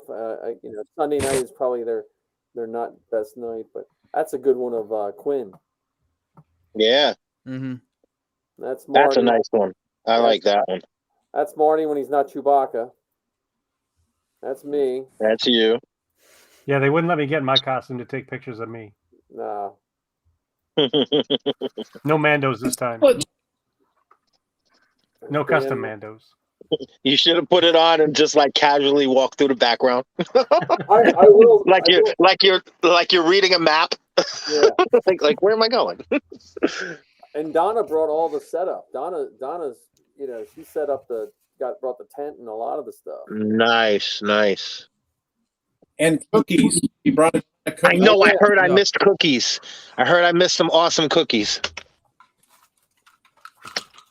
I think I brought some in my case. There you're learning your new job right there. Trade school. Point at the mouth hole. I still have a bag of her cookies. I've just been too scared to eat them because I don't want them to be gone. She brought a whole set of patches and coins and everything. And then that kid stopped it. It was his birthday, and she gave all those kids coins and stuff. Oh, that's beautiful. That's awesome. That's the two. Don't you just love it when that type of magic happens? We should make ponchos like that. Yeah. Set ponchos. Yeah. Yeah, I'm not gonna lie. As much as I love like the like while we're all in costume and we all look so nice in all of our armor and everything, my favorite pictures out of any of these are just like the candid ones of us all like just standing around chatting, where nobody's realizing that pictures are being taken. We're just having. Those are always my favorites. Is the behind the scene candid shots for films and stuff. Yeah, I'm always surprised to see how many shots were taken. By other people. Yeah, I still have to upload mine. Yeah, these are just some I got early. I just didn't get around to doing anything, but we didn't stand around much though. We were shooting. You know, you had us hauling pretty good, so I think we.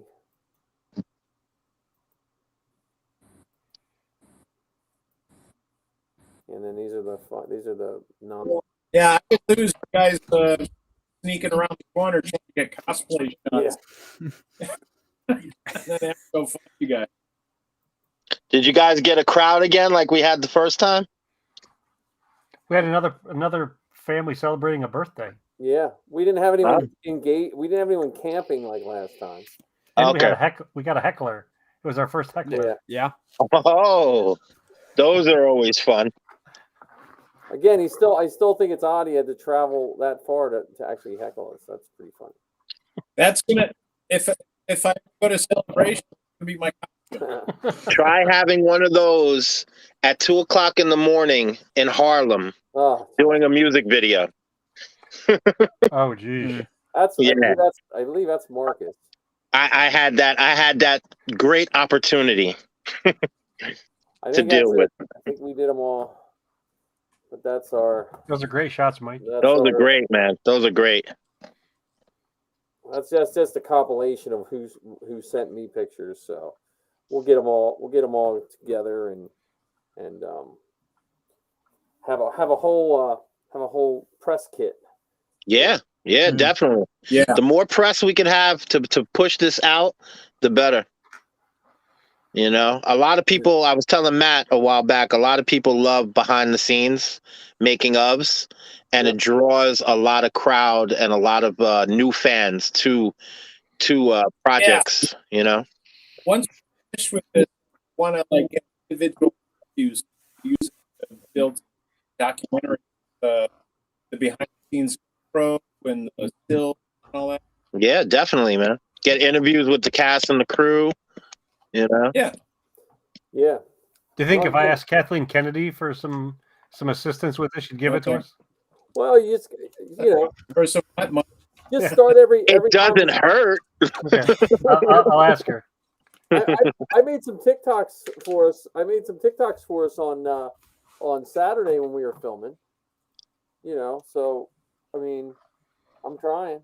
You know, we could just start every conversation with every Star Wars fan. Like, what do you think of the Han Solo Chronicles film coming out? Just say that. Just start every conversation with that. Yeah. You know. And then when they're like, "What?" and you'll be like, "Oh, you call yourself a Star Wars fan and you haven't heard?" Man, it's the biggest buzz. Yeah. You didn't Right. check out the TikTok? Huh? You didn't check out the I'm pulling up TikTok right now. Hang on. I hear it. I still don't get it. There we go.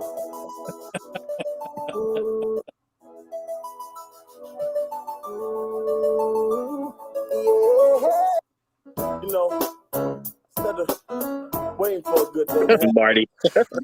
waiting around, who ups and downs, You missed know, Dan. I just said, look, I don't know if you guys can hear the sound or not. Yeah. Mhm. Yeah. Okay.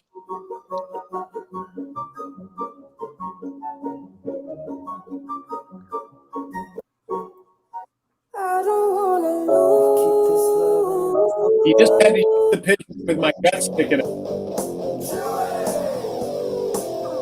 There you go.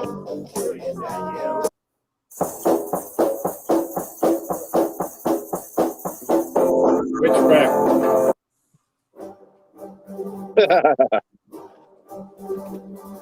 It's so I think that's all. Let me see. That's awesome. Dude, Hang on, I might have two more. ocean sings, an ocean sings.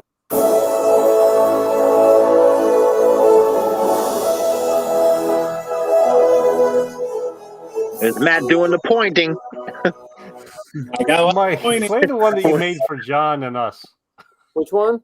The one where the first time we got together. Oh, I'll have to look Oh, at it. Fly in the sky. I can go twice There's as Dan. high I made one for Matt too, just so he wouldn't feel left out. in the sky. Yeah, I don't have any floating head in space videos for myself, Take a so look. I guess that. Days and my days to find you, shying away. I'm coming for your love of the day. Take on me. Days and my Okay, let me see. What I forget what I made for us.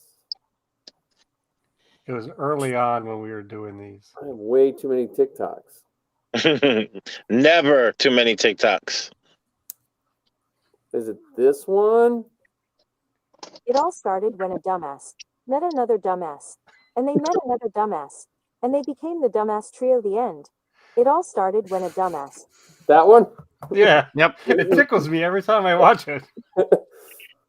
Oh man, Missy was like, aren't they going to be offended? you're just making me a lot more feel a lot worse for not being there.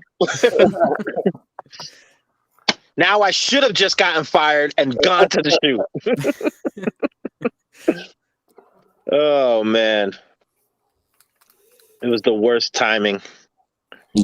Thanks Well, for now creating we a have reason now for we all have of us to another get together, location. Matt. Yeah, we have another location. We have, we have the turning in of the armor scene, all kinds of stuff to think about. I'm excited about that. Yeah, gotta giving me a watch reason that to finally Triple Deuce fork over win. the cash for a Rebel pilot costume. Well, honestly, No, if we have a couple extras, I got your buddies from Baltimore who want to come up and be Rebel the Pilot. Rebel pilot costume, honestly, you can 3D print the chest box if you want a detailed one. The strapping and everything, you can buy the gray strapping in bulk. The hardest thing is that white that Vest. shirt. That puffy, Yeah. flotation looking vest. Yeah. Right, but if you talk to Toga, he knows about that stuff because Toga built his. Yeah, I was looking on Amazon. There's a fairly decent it's more like a jumping off point as opposed to, Yeah. like a finished product. There's a pretty decent vest on Amazon for $45. Yeah, but I'm saying the other stuff you can get relatively cheap. Plus the helmets, if you can still find the helmets in GameStop, that they make, the Black. the DAC helmet. I don't think you'll find a Luke helmet in there, but the DAC helmet, a lot of guys are repainting those. I have a vac formed helmet, but honestly, those other ones are so nice. Yeah, I'd probably print one just so, because I always hate spending the kind of money to repaint one of the Black Series helmets. Right, but And the Black Series are slightly smaller. yeah, I don't know. There was some guys wearing them. They were nice. But like I said, I have a vac formed one, which is fine. But the 3D printed ones, you get your printers rolling, they'll print. I can print one now on these new printers because that's a 350 bed, so Yeah. that'll print without much effort. But yeah, I'm excited. I mean, I just got to recoup from this week, and I didn't like hurt any of my students because I was tired, so that was good. That's a plus. That's a plus. Well, between that and my dog, Monday and Tuesday were not fun days in my house. Yeah. Sorry to hear about that, man. Definitely sorry to hear about that. I feel bad for anyone that comes to my armor party and doesn't get. Buddy always liked to hump someone. That was the thing. People just laughed, because you always had to get humped by a 60-pound bulldog. But you'll miss out on that. But. Why you wear the tall boots? Huh? I'm sorry. Why you wear the tall boots? Well, I got a pug. He'll bark at you. So, our last armor party, they both ate like a gallon of slushies because when we cleaned up the slushy machine, we left it on the ground and they both gave themselves freezer head. Brain freeze. We have Oh, slushies. man. We have slushies, soft pretzels, and popcorn at our armor parties. So. Everybody. Okay, dudes. I'm wiped. I can go to All right, bed. well, thanks, Matt. Thanks, popping Matt. on. Yeah, appreciate it. Hey, thanks for having me on, guys, man. Like I said, I missed you guys. But Get some dates. We'll keep it going. Keep it. We're ready to go. Yep. I'll work on those door panels for you, Matt. See what I can figure out. I'm Yeah, gonna work please. on this background costume for you. Awesome. And Yeah, see what I Matt, can do. just try and keep the locations within 10 hours, and I'll be there. Yeah. I just missed you. Well, I'm gonna try to keep it all to Pennsylvania if I can. And you know, I'm not sure whether I don't know. I gotta write it first, and then we'll decide. But definitely digging that one location for the Republic base. That'll be great. Yeah. Yeah, those pictures look really good. Hmm. So might as well get it while we're young. kids. Yeah. Yep. Shoot me over some of Get it. those pics so I could take a better look at it and see if I can come up with any ideas for some items to put foreground, background, and stuff like that. Yeah. I'll Yeah, look up and some if we could, hyperlinks and put in the group. I'll put some hyperlinks to the site. You know, for the there's that it has an actual site with a bunch of pictures too. Oh, okay, cool. Yeah. I'll put hyperlinks. Also, if we wanted like X-wing noses pointing out, I'm echoing for some reason. Sorry. If we did like plywood cutout of and put them in like 6 feet up, Yeah. poking those arches, the VFX I could probably put. We could probably make some hollow Sintra noses for some X-wings. Or They'll be nice and light, or foam, or Yeah. insulation foam. that's what I'm thinking. Well, the ones be a flat board, Yeah. easier to transport. Yeah, we could work something out. We got a little All bit of time, right? I am think, Yeah. but I have to get up at 5 o'clock in the All morning right. to talk I'll to you. talk to you later, Matt. Bye, Matt. See you, All Matt. right, later, dude. All right, gentlemen. Have a Later. great night. Later, Ned. Later, Bye, Ned. Ned. All right. All right. Let me. So it means that we have to come up with some script ideas for our own little Yeah. films. Yeah. We'll make So- Ned film them for us. Hey, I'm down. You know me. I'm Oh, he's always still down here. to shoot. Sorry. Oh Yeah. yeah, I'm trying to find the leave button on this. I was gonna say I don't. Let me see if I can. I don't even know if I have a leave button on here for you. Oh, I can remove you. All right, you ready, Ned? You're gonna remove me? I can, but you can stay. I'd rather just leave myself. Good night, gentlemen. Because this is where we start talking about inflatable Millennium Falcons. So Because we're right at that 3-hour mark. yeah. Right. No, that was fun. That was a good group of everything. Yeah. I think we nailed all the high spots there. I wish we were able to get Dan in here though. That would have been nice. Yeah, I don't know what's up with his. Because Marty used the same link, so it could have been his phone or I'm not. It's the plus side is it's working for me, so I haven't had to work any kinks out. Mhm. But that's also the bad side too. So, but I don't know. It was a good day. I don't really Sir, have yes, sir. much more to say here. Well, Oh, yeah. I'm excited that we got to see some of those shots from the first bit of filming. Yeah. Mike's got a high res copy. Yeah, they sent me a copy. I just didn't pass it around because I didn't know what he wanted us to do. But it was on my phone. It looks good. I mean, I showed it to my wife because I didn't want to be. Sometimes when you're in it, you think it looks better than it is. Mhm. So and she's like, "Oh, it really looks good." So, it's like you said, it is kind of magic when you're standing there looking at all that, and you're wondering how is this going to look. I don't understand. Well, the other part too, the other challenge is it's not as if I sat down and read the script to find out that this scene fits here and that scene fits over there, and it Yeah. goes A, B, C. Well, I got to see more of it when we did the green screen. So I read the script, but I would be lying if I know how scripts work, but I'm not used to reading scripts. So unless you read a lot of scripts, it's hard to understand until you really read a lot of scripts, which I don't, and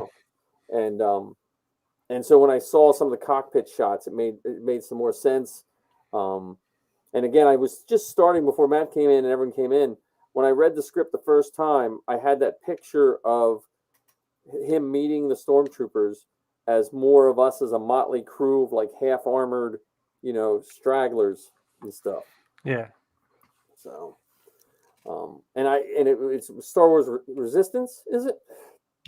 Star Wars Resistance does a good job of portraying what people did with all these stormtroopers uniforms. Oh yeah, they had some wonderful pirates in Star Wars Pirates, Resistance. the one pirate just had like his whole chest was just nothing but rank badges. He looks like he stole all the rank badges and stuff. Yeah, And like it's unfortunate that Resistance wasn't more popular, because I thought they had some really creative characters in that show.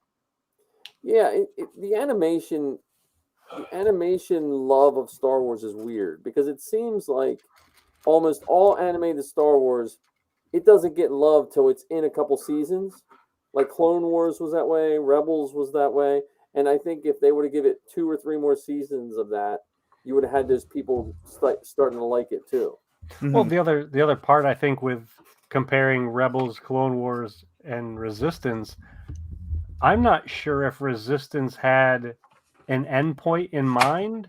Right. Where at least with Rebels and the Clone Wars, they knew that they were bumping up against something. Yeah. So they knew that they had to fit these stories into this. But because of when Resistance existed in the Star Wars timeline, that end point wasn't as solid. Yeah. Well, I tell you what the one thing I wanted to at least end with tonight, we went longer than I thought we would. I think I'm going to get into the New Republic or the High Republic more than I thought I would, because I've just my intro to the High Republic. I've read a couple comic books, and I listened to Zoe's book reviews, and I was listening to her and Sal talk about one of the book reviews today, and I don't know, it clicked, and I'm thinking that High Republic is a fan film gold as well, because of it there's a lot of like really neat things in that High Republic stuff. So I'm gonna try to start. I gotta get Zoe to give me a list of I need to know the books in order to read them. Well, many of them don't necessarily have to be read in order. Right, but I like to read the order they come in. Anthony says he really likes the High Republic. Yeah, I thought I would, but I don't know. Sometimes I feel old in the sense that I'm like, if I have to learn something new, I feel like I'm bringing work home, because I got to learn stuff new for my job every day. And I'm like, oh, I got to memorize, I got to learn something new. So, Yeah, but I think with this stuff, and especially now, because most of them, I think, are even audio books, I think. Yeah. So you wouldn't even necessarily have to read it. You could ingest it similarly to a movie, just without the visuals. Yeah, so you could listen to it on your way to and from work. That's what's best for me, because depending on traffic, I have an hour drive every day, one way.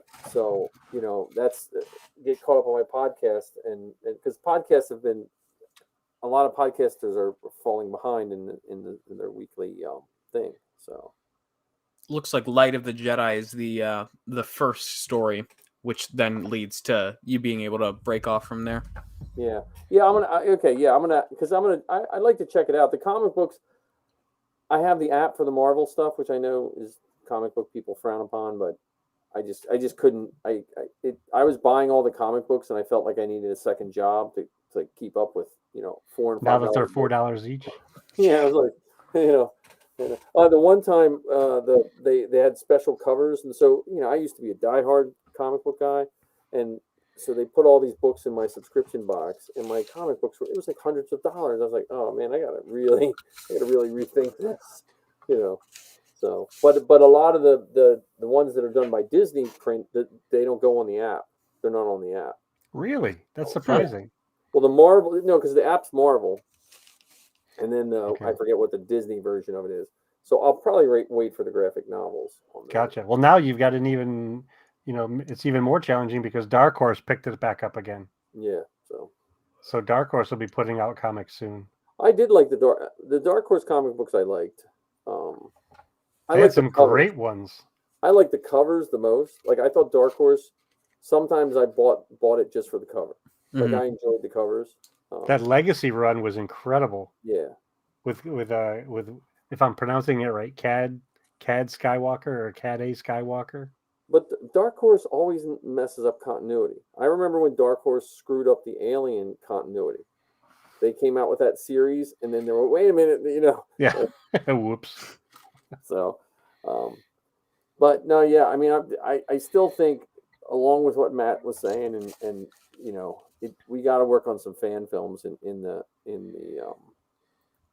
what we Well, what if we started doing some of these little clips that we're talking about in an effort to do two things? One, build up some awareness of and interest in the Star Wars costuming groups that we're all connected with.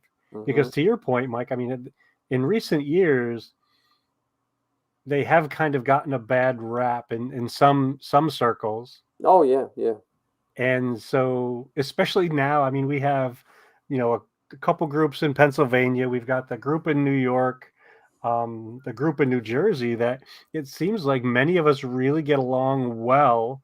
We're able to gather and create stuff, and as silly as this may sound, have fun doing it. Yeah. I mean, John, I don't know about you, but I thought that our time over dinner was absolutely positively wonderful. And Oh, to yeah. me, like I'm getting goosebumpy talking about it now, because it was just such a nice, calm conversation and fun.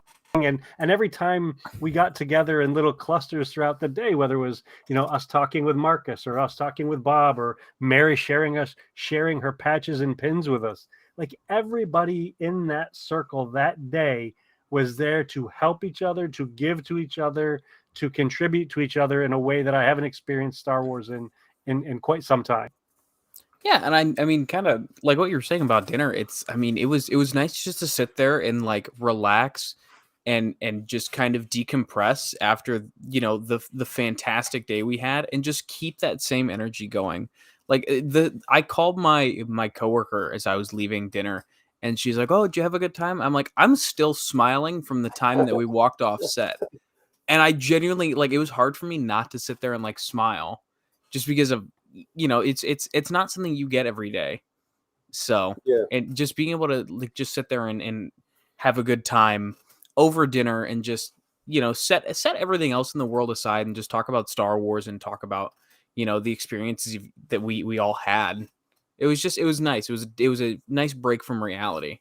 And I don't know if it was Marcus or Jonathan who said this, but it's like, you know what? I have friends who like Star Wars, but I don't have friends who like Star Wars like this. So it was.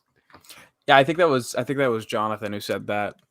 Well, and you know what? We are all in someone's story somewhere where someone says, "Hey, I'm a Star Wars fan," and someone that one of us knows probably says, "Yeah, but you should meet my friend so and so."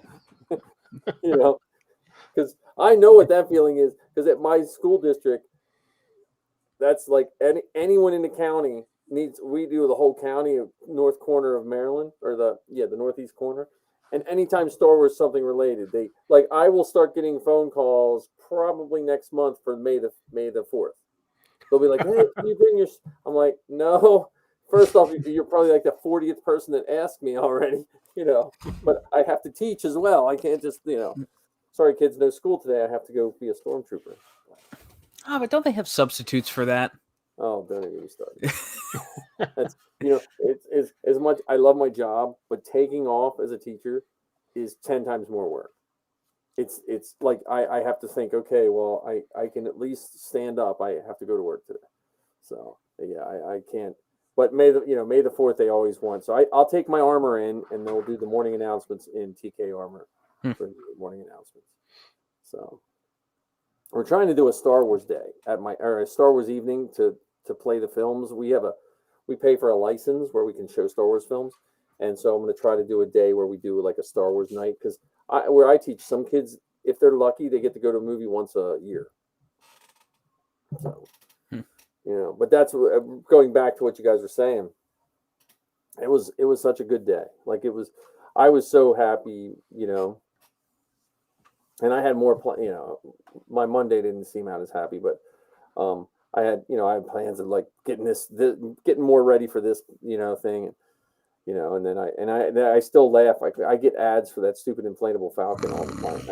I just laugh. It's just going to wear me down. It'll be like 3 years from now. He's like, "Damn it, I'm just going to buy it." My wife will leave me, but I can at least live in my Falcon. Yeah, but for six installments of maybe by then it'll be even less expensive than it is now. I imagine someone is like, well, I do have PayPal credit that's only $99 a month. So Yeah, I still think that when we do name this, I think the Inflatable Falcon podcast should be in the running, at least in some capacity. well, you know how you have the Star Wars logo and it says like Empire Strikes Back and it says Star Wars in the frame. Mm-hmm. Our name, and then it just has to, instead of Star Wars, it should say Inflatable Falcon. Like on behind you where it says, you have Solo behind you there, John. It says, Star Wars, a Star Wars story. It'll just be Inflatable Falcon. So, but, yeah, or kind of like the Han Solo Chronicles logo. Yeah. That was a good day. I'm happy. I met Matt out of sheer, I don't know how. Like it comes down to that point in life where the randomness of life and the love of Star Wars has brought me so much joy. I would have never met either of you if it wasn't for Star Wars. Right. Heck, Anthony's the same way. We wouldn't be friends with Anthony, right, if it wasn't for Star Wars, really. And somehow Matt got my name because he said someone told him I knew stormtroopers. And this was like pre-pandemic. This was like I wasn't on anybody's radar.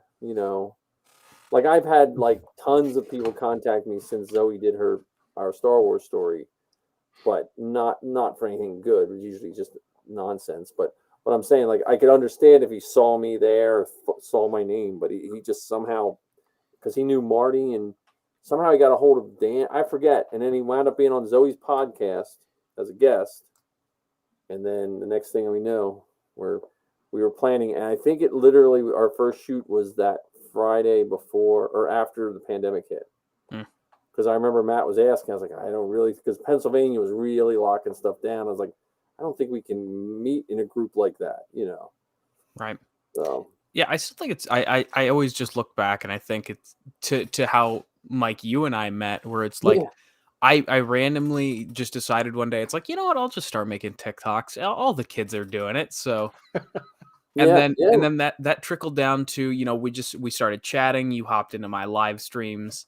Yep. And then the whole Steel City ticket thing happened to now where we're at now. And I wouldn't have met, Marty or Ken or Matt or anyone like this without TikTok and just sporadically saying, you know what, I do a lot of 3D printing. Let's put this out to the world. None of this would have happened. And I think, Ken, I met you at an armor party, I believe. Yeah, you met me at a Pennsylvania armor party, not even a New Jersey one. Yeah, it was a Pennsylvania one. At Frank's house, I think. It was Frank's, because I just remember you were working on your armor, and I was literally just Zoe's driver. I was just like, she doesn't drive, and she wanted to go to this armor party. I was like, okay. Yeah, and you and I started talking about, printing and mold making and stuff. And you offered to let me come up and make a helmet in your garage and learn how to make molds. Yeah. We spent an entire day together in your garage. Oh, yeah. I think Buddy humped me once. Yeah, see, you're in the family. You're part of the family now. Yeah, that was right the summer before the pandemic. I think, yeah. Because then Marty and I, during the pandemic, Marty came over every day because I would teach, and then he would come. I'd be teaching, and then he'd be making stuff in the garage. Yeah, because that's when you were teaching remotely, right? Yeah, I'd be teaching remotely, and because then I had to teach remotely in the morning, and in the afternoon I just had to be available for students. So I just had my computer in the garage, and just if a student popped on, I'd jump in.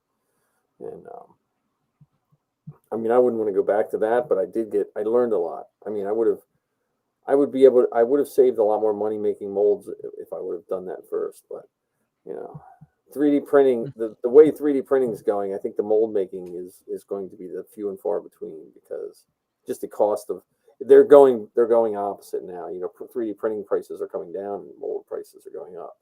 So yeah, resins was, for a while, it was hard to get over the it was hard to get during the pandemic. And then because it was hard to get, and it wasn't the pandemic, it was the ice storm in Texas, is what they told me. Okay. That they apparently every resin is made in Texas. I don't know if I believe them, but it charged me an extra $25 a gallon after that. So, but yeah, Ken, you just have to get into the 3D printing world. Yeah, I've Heather and I have talked about it a bunch of times because I've been going back and forth between a 3D printer and a sewing machine. But after talking with John the other night over dinner, I think I am gonna, when I have that space cleared out that I can set it up, I'm gonna do the lean into the 3D printing. Well, I don't want to be the only cool kid. I don't want to be the only. I don't want to be the only kid in the group that doesn't have one.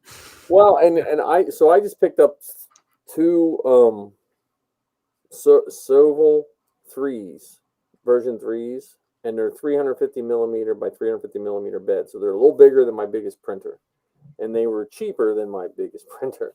And they come with a BL Touch on them and all that stuff. So they come with all the extra bells and whistles. Are they direct drive? It comes with direct drive, and they were $3.95 a piece. Wow. What? $3.95. At some point, send me a link to that so I can check it out. For a BL Touch direct drive, 350 by 350. 350 by 350 by 400. You spent less than $400 on that. Yeah. Well, they were running a special, so I had to. They were running, I think it was like $20 off per order. So I ordered two of them, so I got $40 off. Let me see if I always forget how.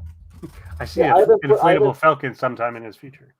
Well, no, it was actually from a job that we did, and so before the money was spent, I just decided to. Yeah, because then you made armor for the Star Wars band, right? Yeah, the band. We actually just redid their armor. Their armor was all crapped out, so we just redid it for them. Let me see if I.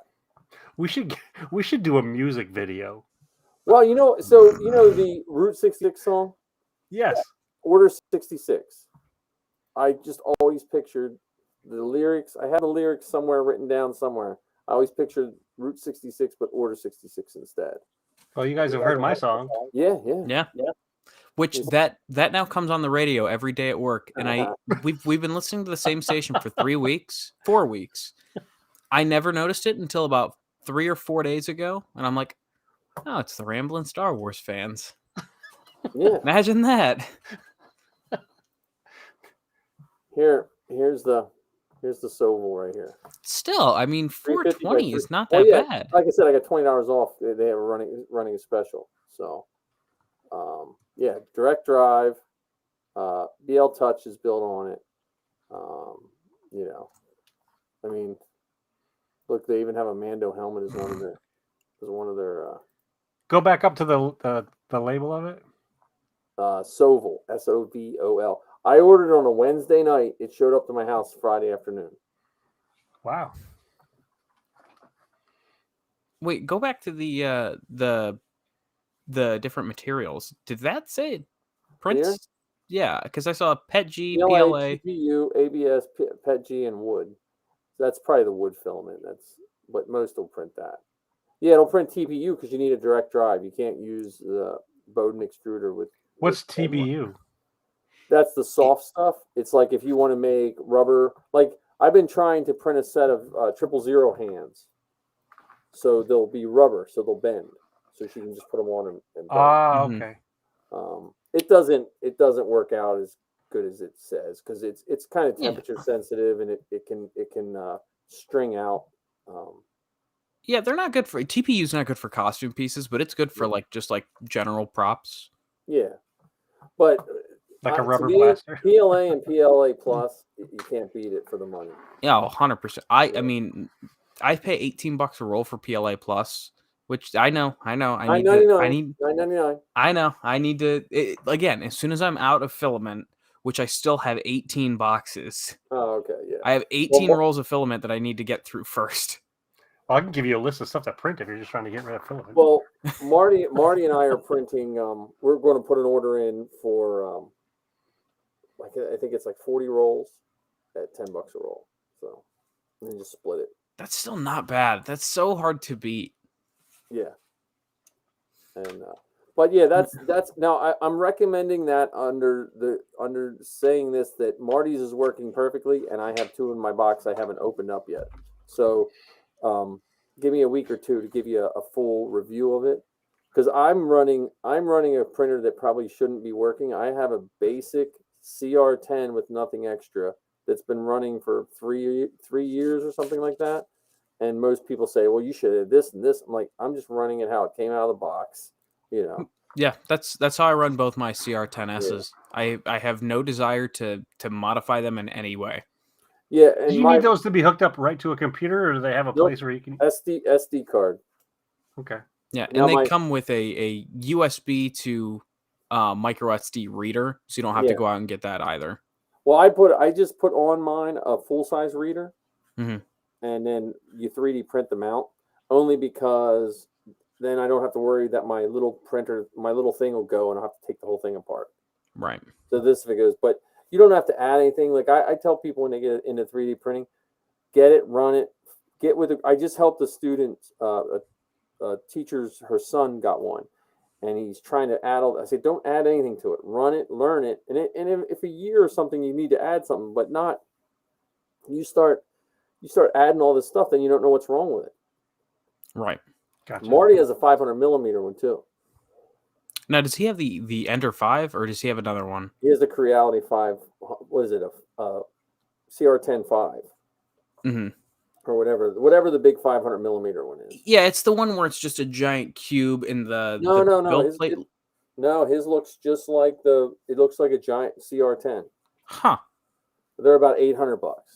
Yeah, because I've seen I must be getting it mixed up, but I know there's one where it's a giant cube and the build plate is what moves. Yeah, we have a friend that has one of those.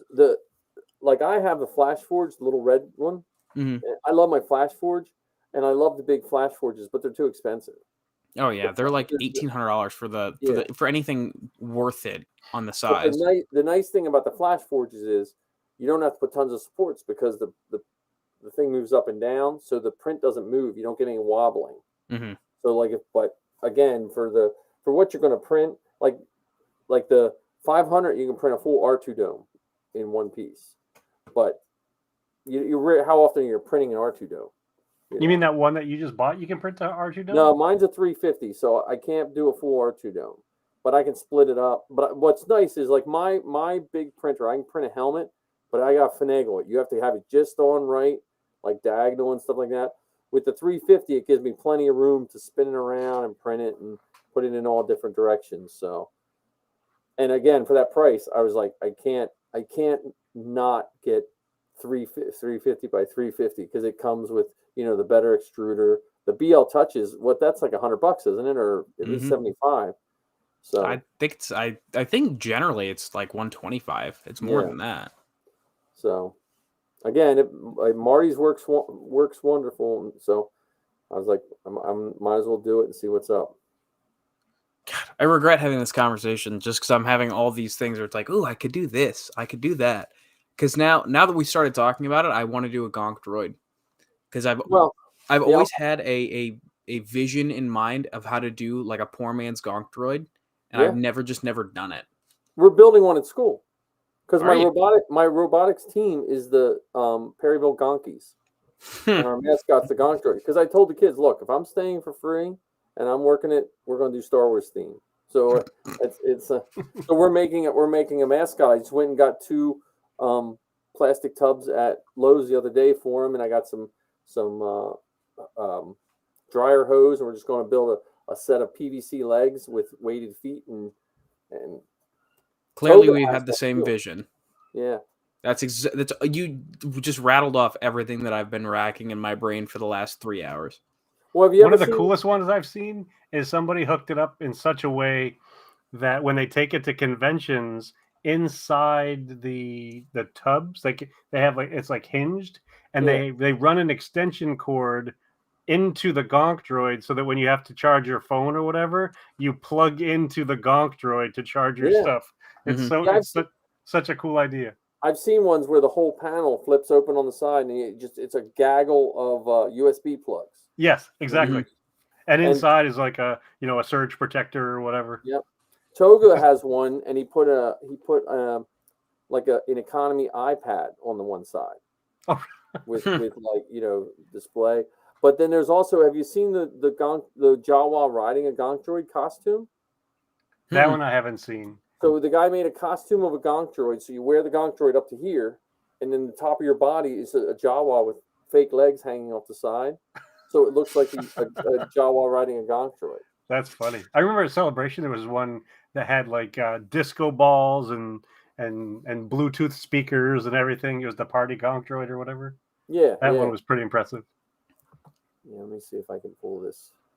All right, Mike. Before our Rebel base shoot, you and I each have to do a gonk droid. That way we can fill out the base. Oh yeah, yeah. We do the big 6-legged gonk droid. Let me see if I can share. That's my Gonk screen. double E. Yeah, right here. Look.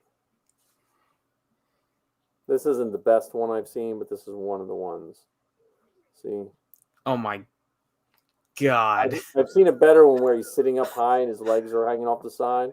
Oh my word. That is funny. Oh, but the hands are wrong. They're not furry. Well, yeah, it depends. My kids I never put furry hands on them. You're supposed to have fur on top. But that costume is so hot that I was like, Dad, no. Because I put fur on my girls' masks. So if you ever see any pictures of my girls' Jawas, you never had to Photoshop anything. A lot of these guys make these masks and they put them too close or they put netting over them, and then you have to Photoshop all that out to make them look right. But yeah, I was pretty picky with my kids' Jawa costumes. I still want Toga to do a Jawa. Yeah, well, I'm trying to get him to do Ezra. He would be a good. But he's got the face for Ezra. I misprinted I designed Ezra's pistol from the last season. It's a rounded one. I made one and I printed it, but it was the first 3D thing I designed, and it came humongous scale. So I give it to him because it was like Toga scale. I was like, look, you can just do Ezra. Yeah. Yeah, and then I can do Little Kanan. Yeah. Oh yeah. See, yeah. See, there we go. That's you're talking. David and Goliath. And then we get a toddler to do Zeb. And yes. And then we're all good to go. Yeah. Who's gonna paint the toddler purple? Yeah. I have to find the pictures because I took some at Celebration. You probably saw them, Ken. The people that made the animated masks of the Rebel crew. That's the only Zeb that I really like. A lot of the other Zebs just look way too creepy.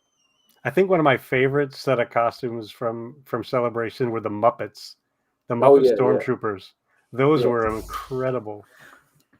I mean, yes, it's awesome to see 1,500 stormtroopers or 900 Mandalorians in one setup, but when you see someone coming out dressed like Animal with stormtrooper armor on, it just takes it to a different place. Here, this is me in 08 with the girls. Now this is your FX kit. That's the kit you were wearing, and that was me about 40 pounds lighter. That was my probably second or third troop, and that's the girls' first. They did Halloween in these, but that's the girls. So in 08, Safi would have been 5, and Zoe was 7. That's so funny. And it's funny because that picture was the first. That's the first picture we took when we were trooping. Let me see if I have.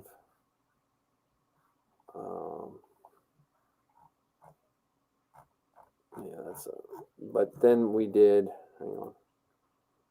The last picture. Let me see.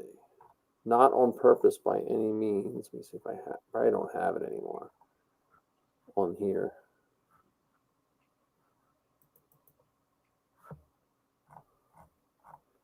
No, I don't have it. But I have the last picture that they ever did as Jawas. Was that same photo by accident? Totally by accident. I was standing there. This was the first time we went out to the cliffs, though. Right here. It's Marty's. It's the girls. This was in 2015, 2016. There's the look.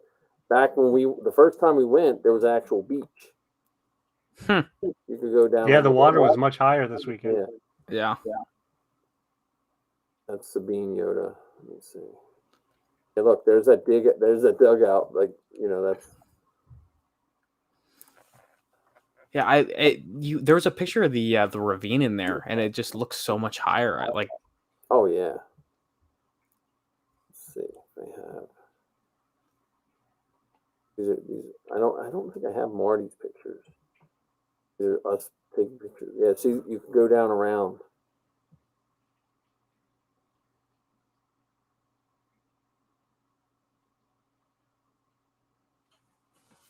I was thinking I had more ravine pictures. For 3D printing, she just had blocks of wood for her pistols. Yeah, I'm so looking forward to building the Tuscan. Yeah, I am too. And I gotta get moving on that because it's gonna be summer before I know it. I just got to break down all the material and figure out how. I just want everyone wants to build one. I want to have everything we need. Or are we gonna? Do you want help putting together a list of the costume parts that people need? Well, I think what I'm going to do is I'm trying to collect. I'm going to close this out. I'm trying to collect all the information, all what we need to have first, and then see what So I want to see. Okay, do we need X amount of feet of this kind of fabric? And then once I have everything listed, I'm going to say to everyone, look, this is everything we need for one person to build it. And then how do we want to go about it? Does everyone want to buy their stuff individually? Do we want to, like, the Tuscan eyes aren't going to cost anyone anything because I'm just burning through all my extra filament, like little pieces. I just keep printing the eyes on my one printer and throwing them in a box. So I have plenty of eyes, and I like I said, I'm going to cast the other parts so that the greeblies or anything. I got the big thing that's holding me up is the face shell. Mm-hmm. So I'm going to contact the poor man Tuscan and see if, like, hey, how much would you charge me for 20 face shells? And then when he gives me a price, I'll just say, look, okay, I'm going to order the face shells. If you want one, send me. I can't imagine his face shells are more like $10. And I ordered the face shells. And I'd like to have it that either people bring everything or we have everything ready. Because sometimes building costumes, if everyone can pay like $5 here, $5 here over the course of a couple of weeks, then when you come here, no one's broke. It's like vacation. Like, vacation's fun except for the week when you get home and you spend all your money on vacation until you get paid. But I want to keep the price down as low as possible and just go from there. Because I still think I'm still debating on like the belts and stuff. Like that just might be everyone go out and just go to Goodwill and buy a bunch of old belts, and then we'll get some old, and make the packs and stuff. Because the nice thing about the Mandalorian, they don't have to be uniform. Where if you want to be the 501st and you want to do a New Hope, you have to have that specific bandolier. Like Safi's would never pass the 501st because her bandoliers wouldn't pass. Yeah, I still like the idea of the potluck system. Yeah. Or, like I said, everyone bring it or whatever we want to do. I just want it to not be a big expense on anyone, and I want us to all have everything there. Because I also don't want, like we always have that uncle that says he's coming to the picnic and he's the one bringing the cups, and then he shows up last, and no one could have anything to drink because he was the one bringing the cups. Right. So, but yeah, I just want to make a list. Like I got a plan for the rifle, so I'm going to try the plan out, and if the rifle plan works out, I think we can make rifles really inexpensive too. Well, we got to add another person to our list. Yeah, Anthony wants to be. Yeah. Well, Anthony's invited to all my stuff. He has a standing invite to my house. I told him if he's coming to Lancaster, just let me know. He has a standing invite. But the rifles, and again, I'm thinking this potluck system. If the rifles work out, it might take 2 or 3 guys all day to make all the rifles we need. But they'll be working on the rifles while the other guys are working on, if someone can sew and stuff like that. And we just turn it out.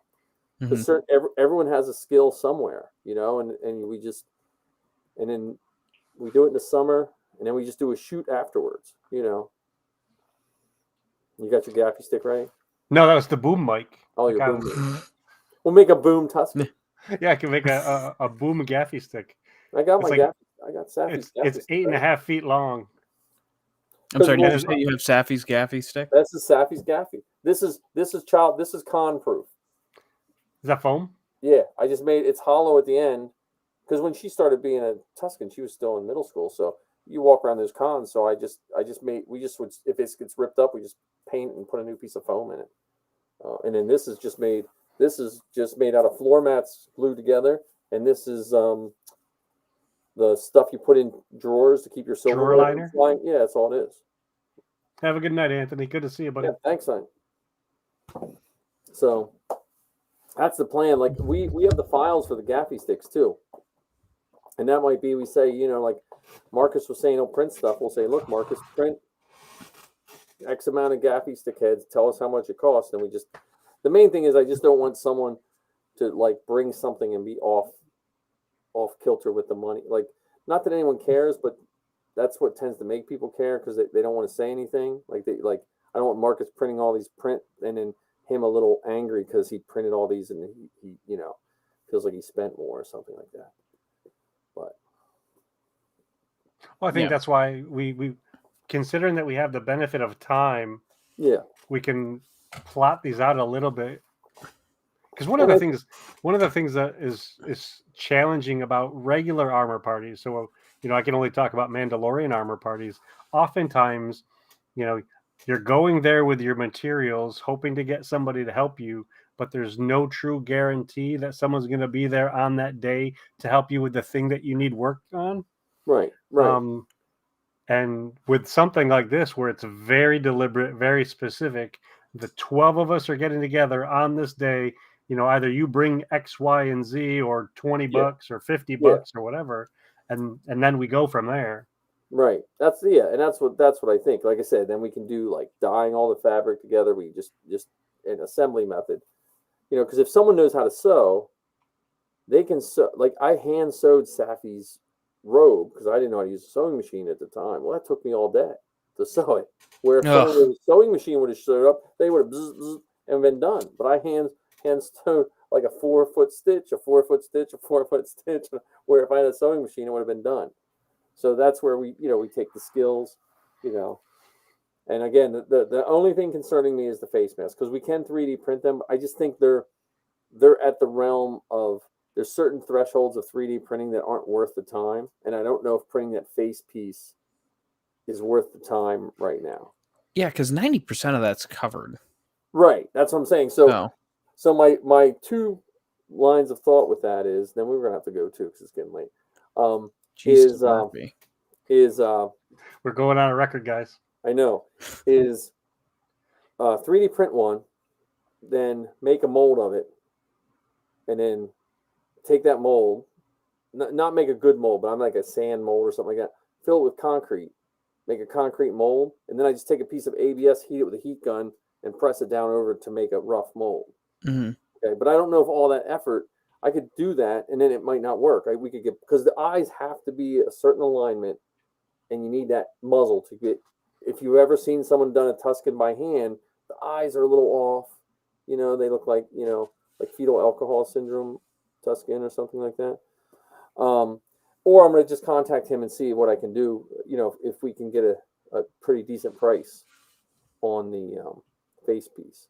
I mean, because we could 3D print. If it was like 10 guys showing up, I'd debate on printing them. But if it's more than that, then it's just a lot of printing for something like. Well, what if we, with the group of people that we have right now, what if we created this deadline? So, because we're looking to do this, we need to have information by such and such a date, such and such a time, so that, and then from there we move forward with the next stage of the plan. Because some of the things, we may be able to just have there. Like for instance, you said, we got a bunch of eyepieces that we may have extras of, or the parts of a gun somebody may be able to purchase. But from this moment forward, we're planning on having 11 people there.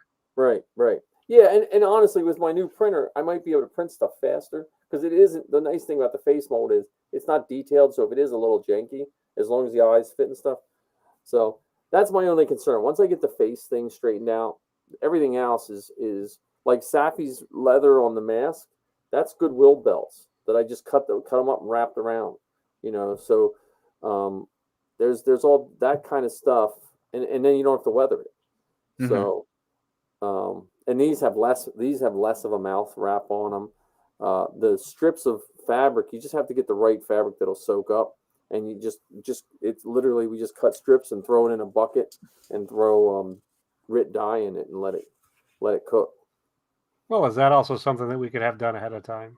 Yes, well, that's what some of the dyeing, it'd be nice to have done ahead of time. We just like, hey, I need 2 people to come here and help me dye X amount of feet of fabric, pre-cut. Like, we pre-cut all the robe fabric to, because the outer robe isn't easy. It's easy. It's real simple sewing. There's a lot of stuff, the arm wraps, and the arm wraps, you pre-wrap those onto, you actually fabric glue them to a piece of a shirt, so it's easier to put on. Like, some guys like to wrap them every time, but then you're just making yourself a headache. Now, do we have a month in date or in mind that we're shooting for? I'm shooting for July, but I don't know. Okay. Because I don't know how the summer's. I don't know what's going to entail the summer, but like, my July is the freest, especially if we're using my place. July is free for me pretty much any day. So it could be like one of those ones where we do it's like some people can't come on Saturday, so maybe we do a Friday and a Saturday and kind of mix it up. Mm-hmm. We have, if people are traveling, we have places like some people can stay here. I don't have that much space, but there's also, like, if people like to camp, we have Muddy Run Campground, which is a really cool place, like real close to my place, and all kinds of stuff. So I got to get it all figured out here probably I'd like to get it all figured out and banged out like in April sometime, like, just so people can figure out what they want to do. Well, could you rent space out in your inflatable Millennium Falcon? Yes, I could do that too. Yeah, like a Airbnb. Yeah, everyone has to. We need 9 people, and you all have to pay $1,000 to build this Tuscan. Yeah, I think probably what I'll do, depending on when it is and where I'm at in life, honestly, I'll probably just take 2 days off and make the trip out, because literally all I need is 2 trees. I will string my hammock, and I will be a happy camper. No pun intended. Yeah, we'll figure it all. All those, because I know Toga wants to come up, and a bunch of guys want to come up, so we'll figure it out. I just have to get back on that. I have to stop doing 4-hour podcasts every Wednesday, and I could probably get more done. Hey, last week was short. We were what? Yeah. It was 2 hours last week. Yeah, something like that. Yeah, we're 3 hours and 48 I felt minutes cheated. in. So there's one person still watching it, so I think someone fell asleep at their computer. So I wonder if is that I don't even know who it is, but yeah, whoever it is, thank you so much for spending this much time. Yeah. But yeah, okay. Well, we should probably take it off. But we'll figure. Yeah, maybe our next one we'll talk about Tuscans. That sounds like a good thing. Yeah. Talk about Tuscan build and maybe some of our research. Like, we should just start throwing a script around, like you said, just to see what we can do. Yeah, I mean, I've got a very, very, very minor background in script writing. So if you give me an outline, I can format it and throw some things in there.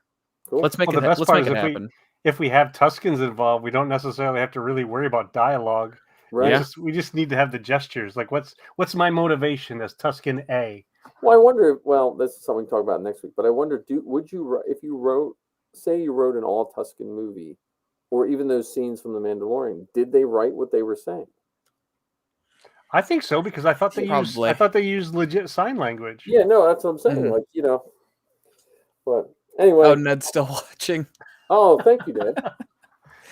Ned said he wants to be a Tuscan. I'm telling you, well, we just got to put it on paper. We have to make sure Ned's in the Tuscan build group, and I actually have to get a number, because if it's like 40 people, we might have to we might have to go to a second location. My yard will handle it. I just don't know where people would park. That's Well, I'm sure Lancaster County would be real thrilled about miles of street parking. Oh man, I got a ticket when I parked in front of my mailbox one time, and at like 11 at night. Fantastic. Yeah. Well, if we all carpooled on Banthas, if we come in single files to hide our numbers. Yeah. You're welcome, guys. Well, I will see. On that note. Yeah. Let's I'm gonna hit the end stream button. Thanks, guys.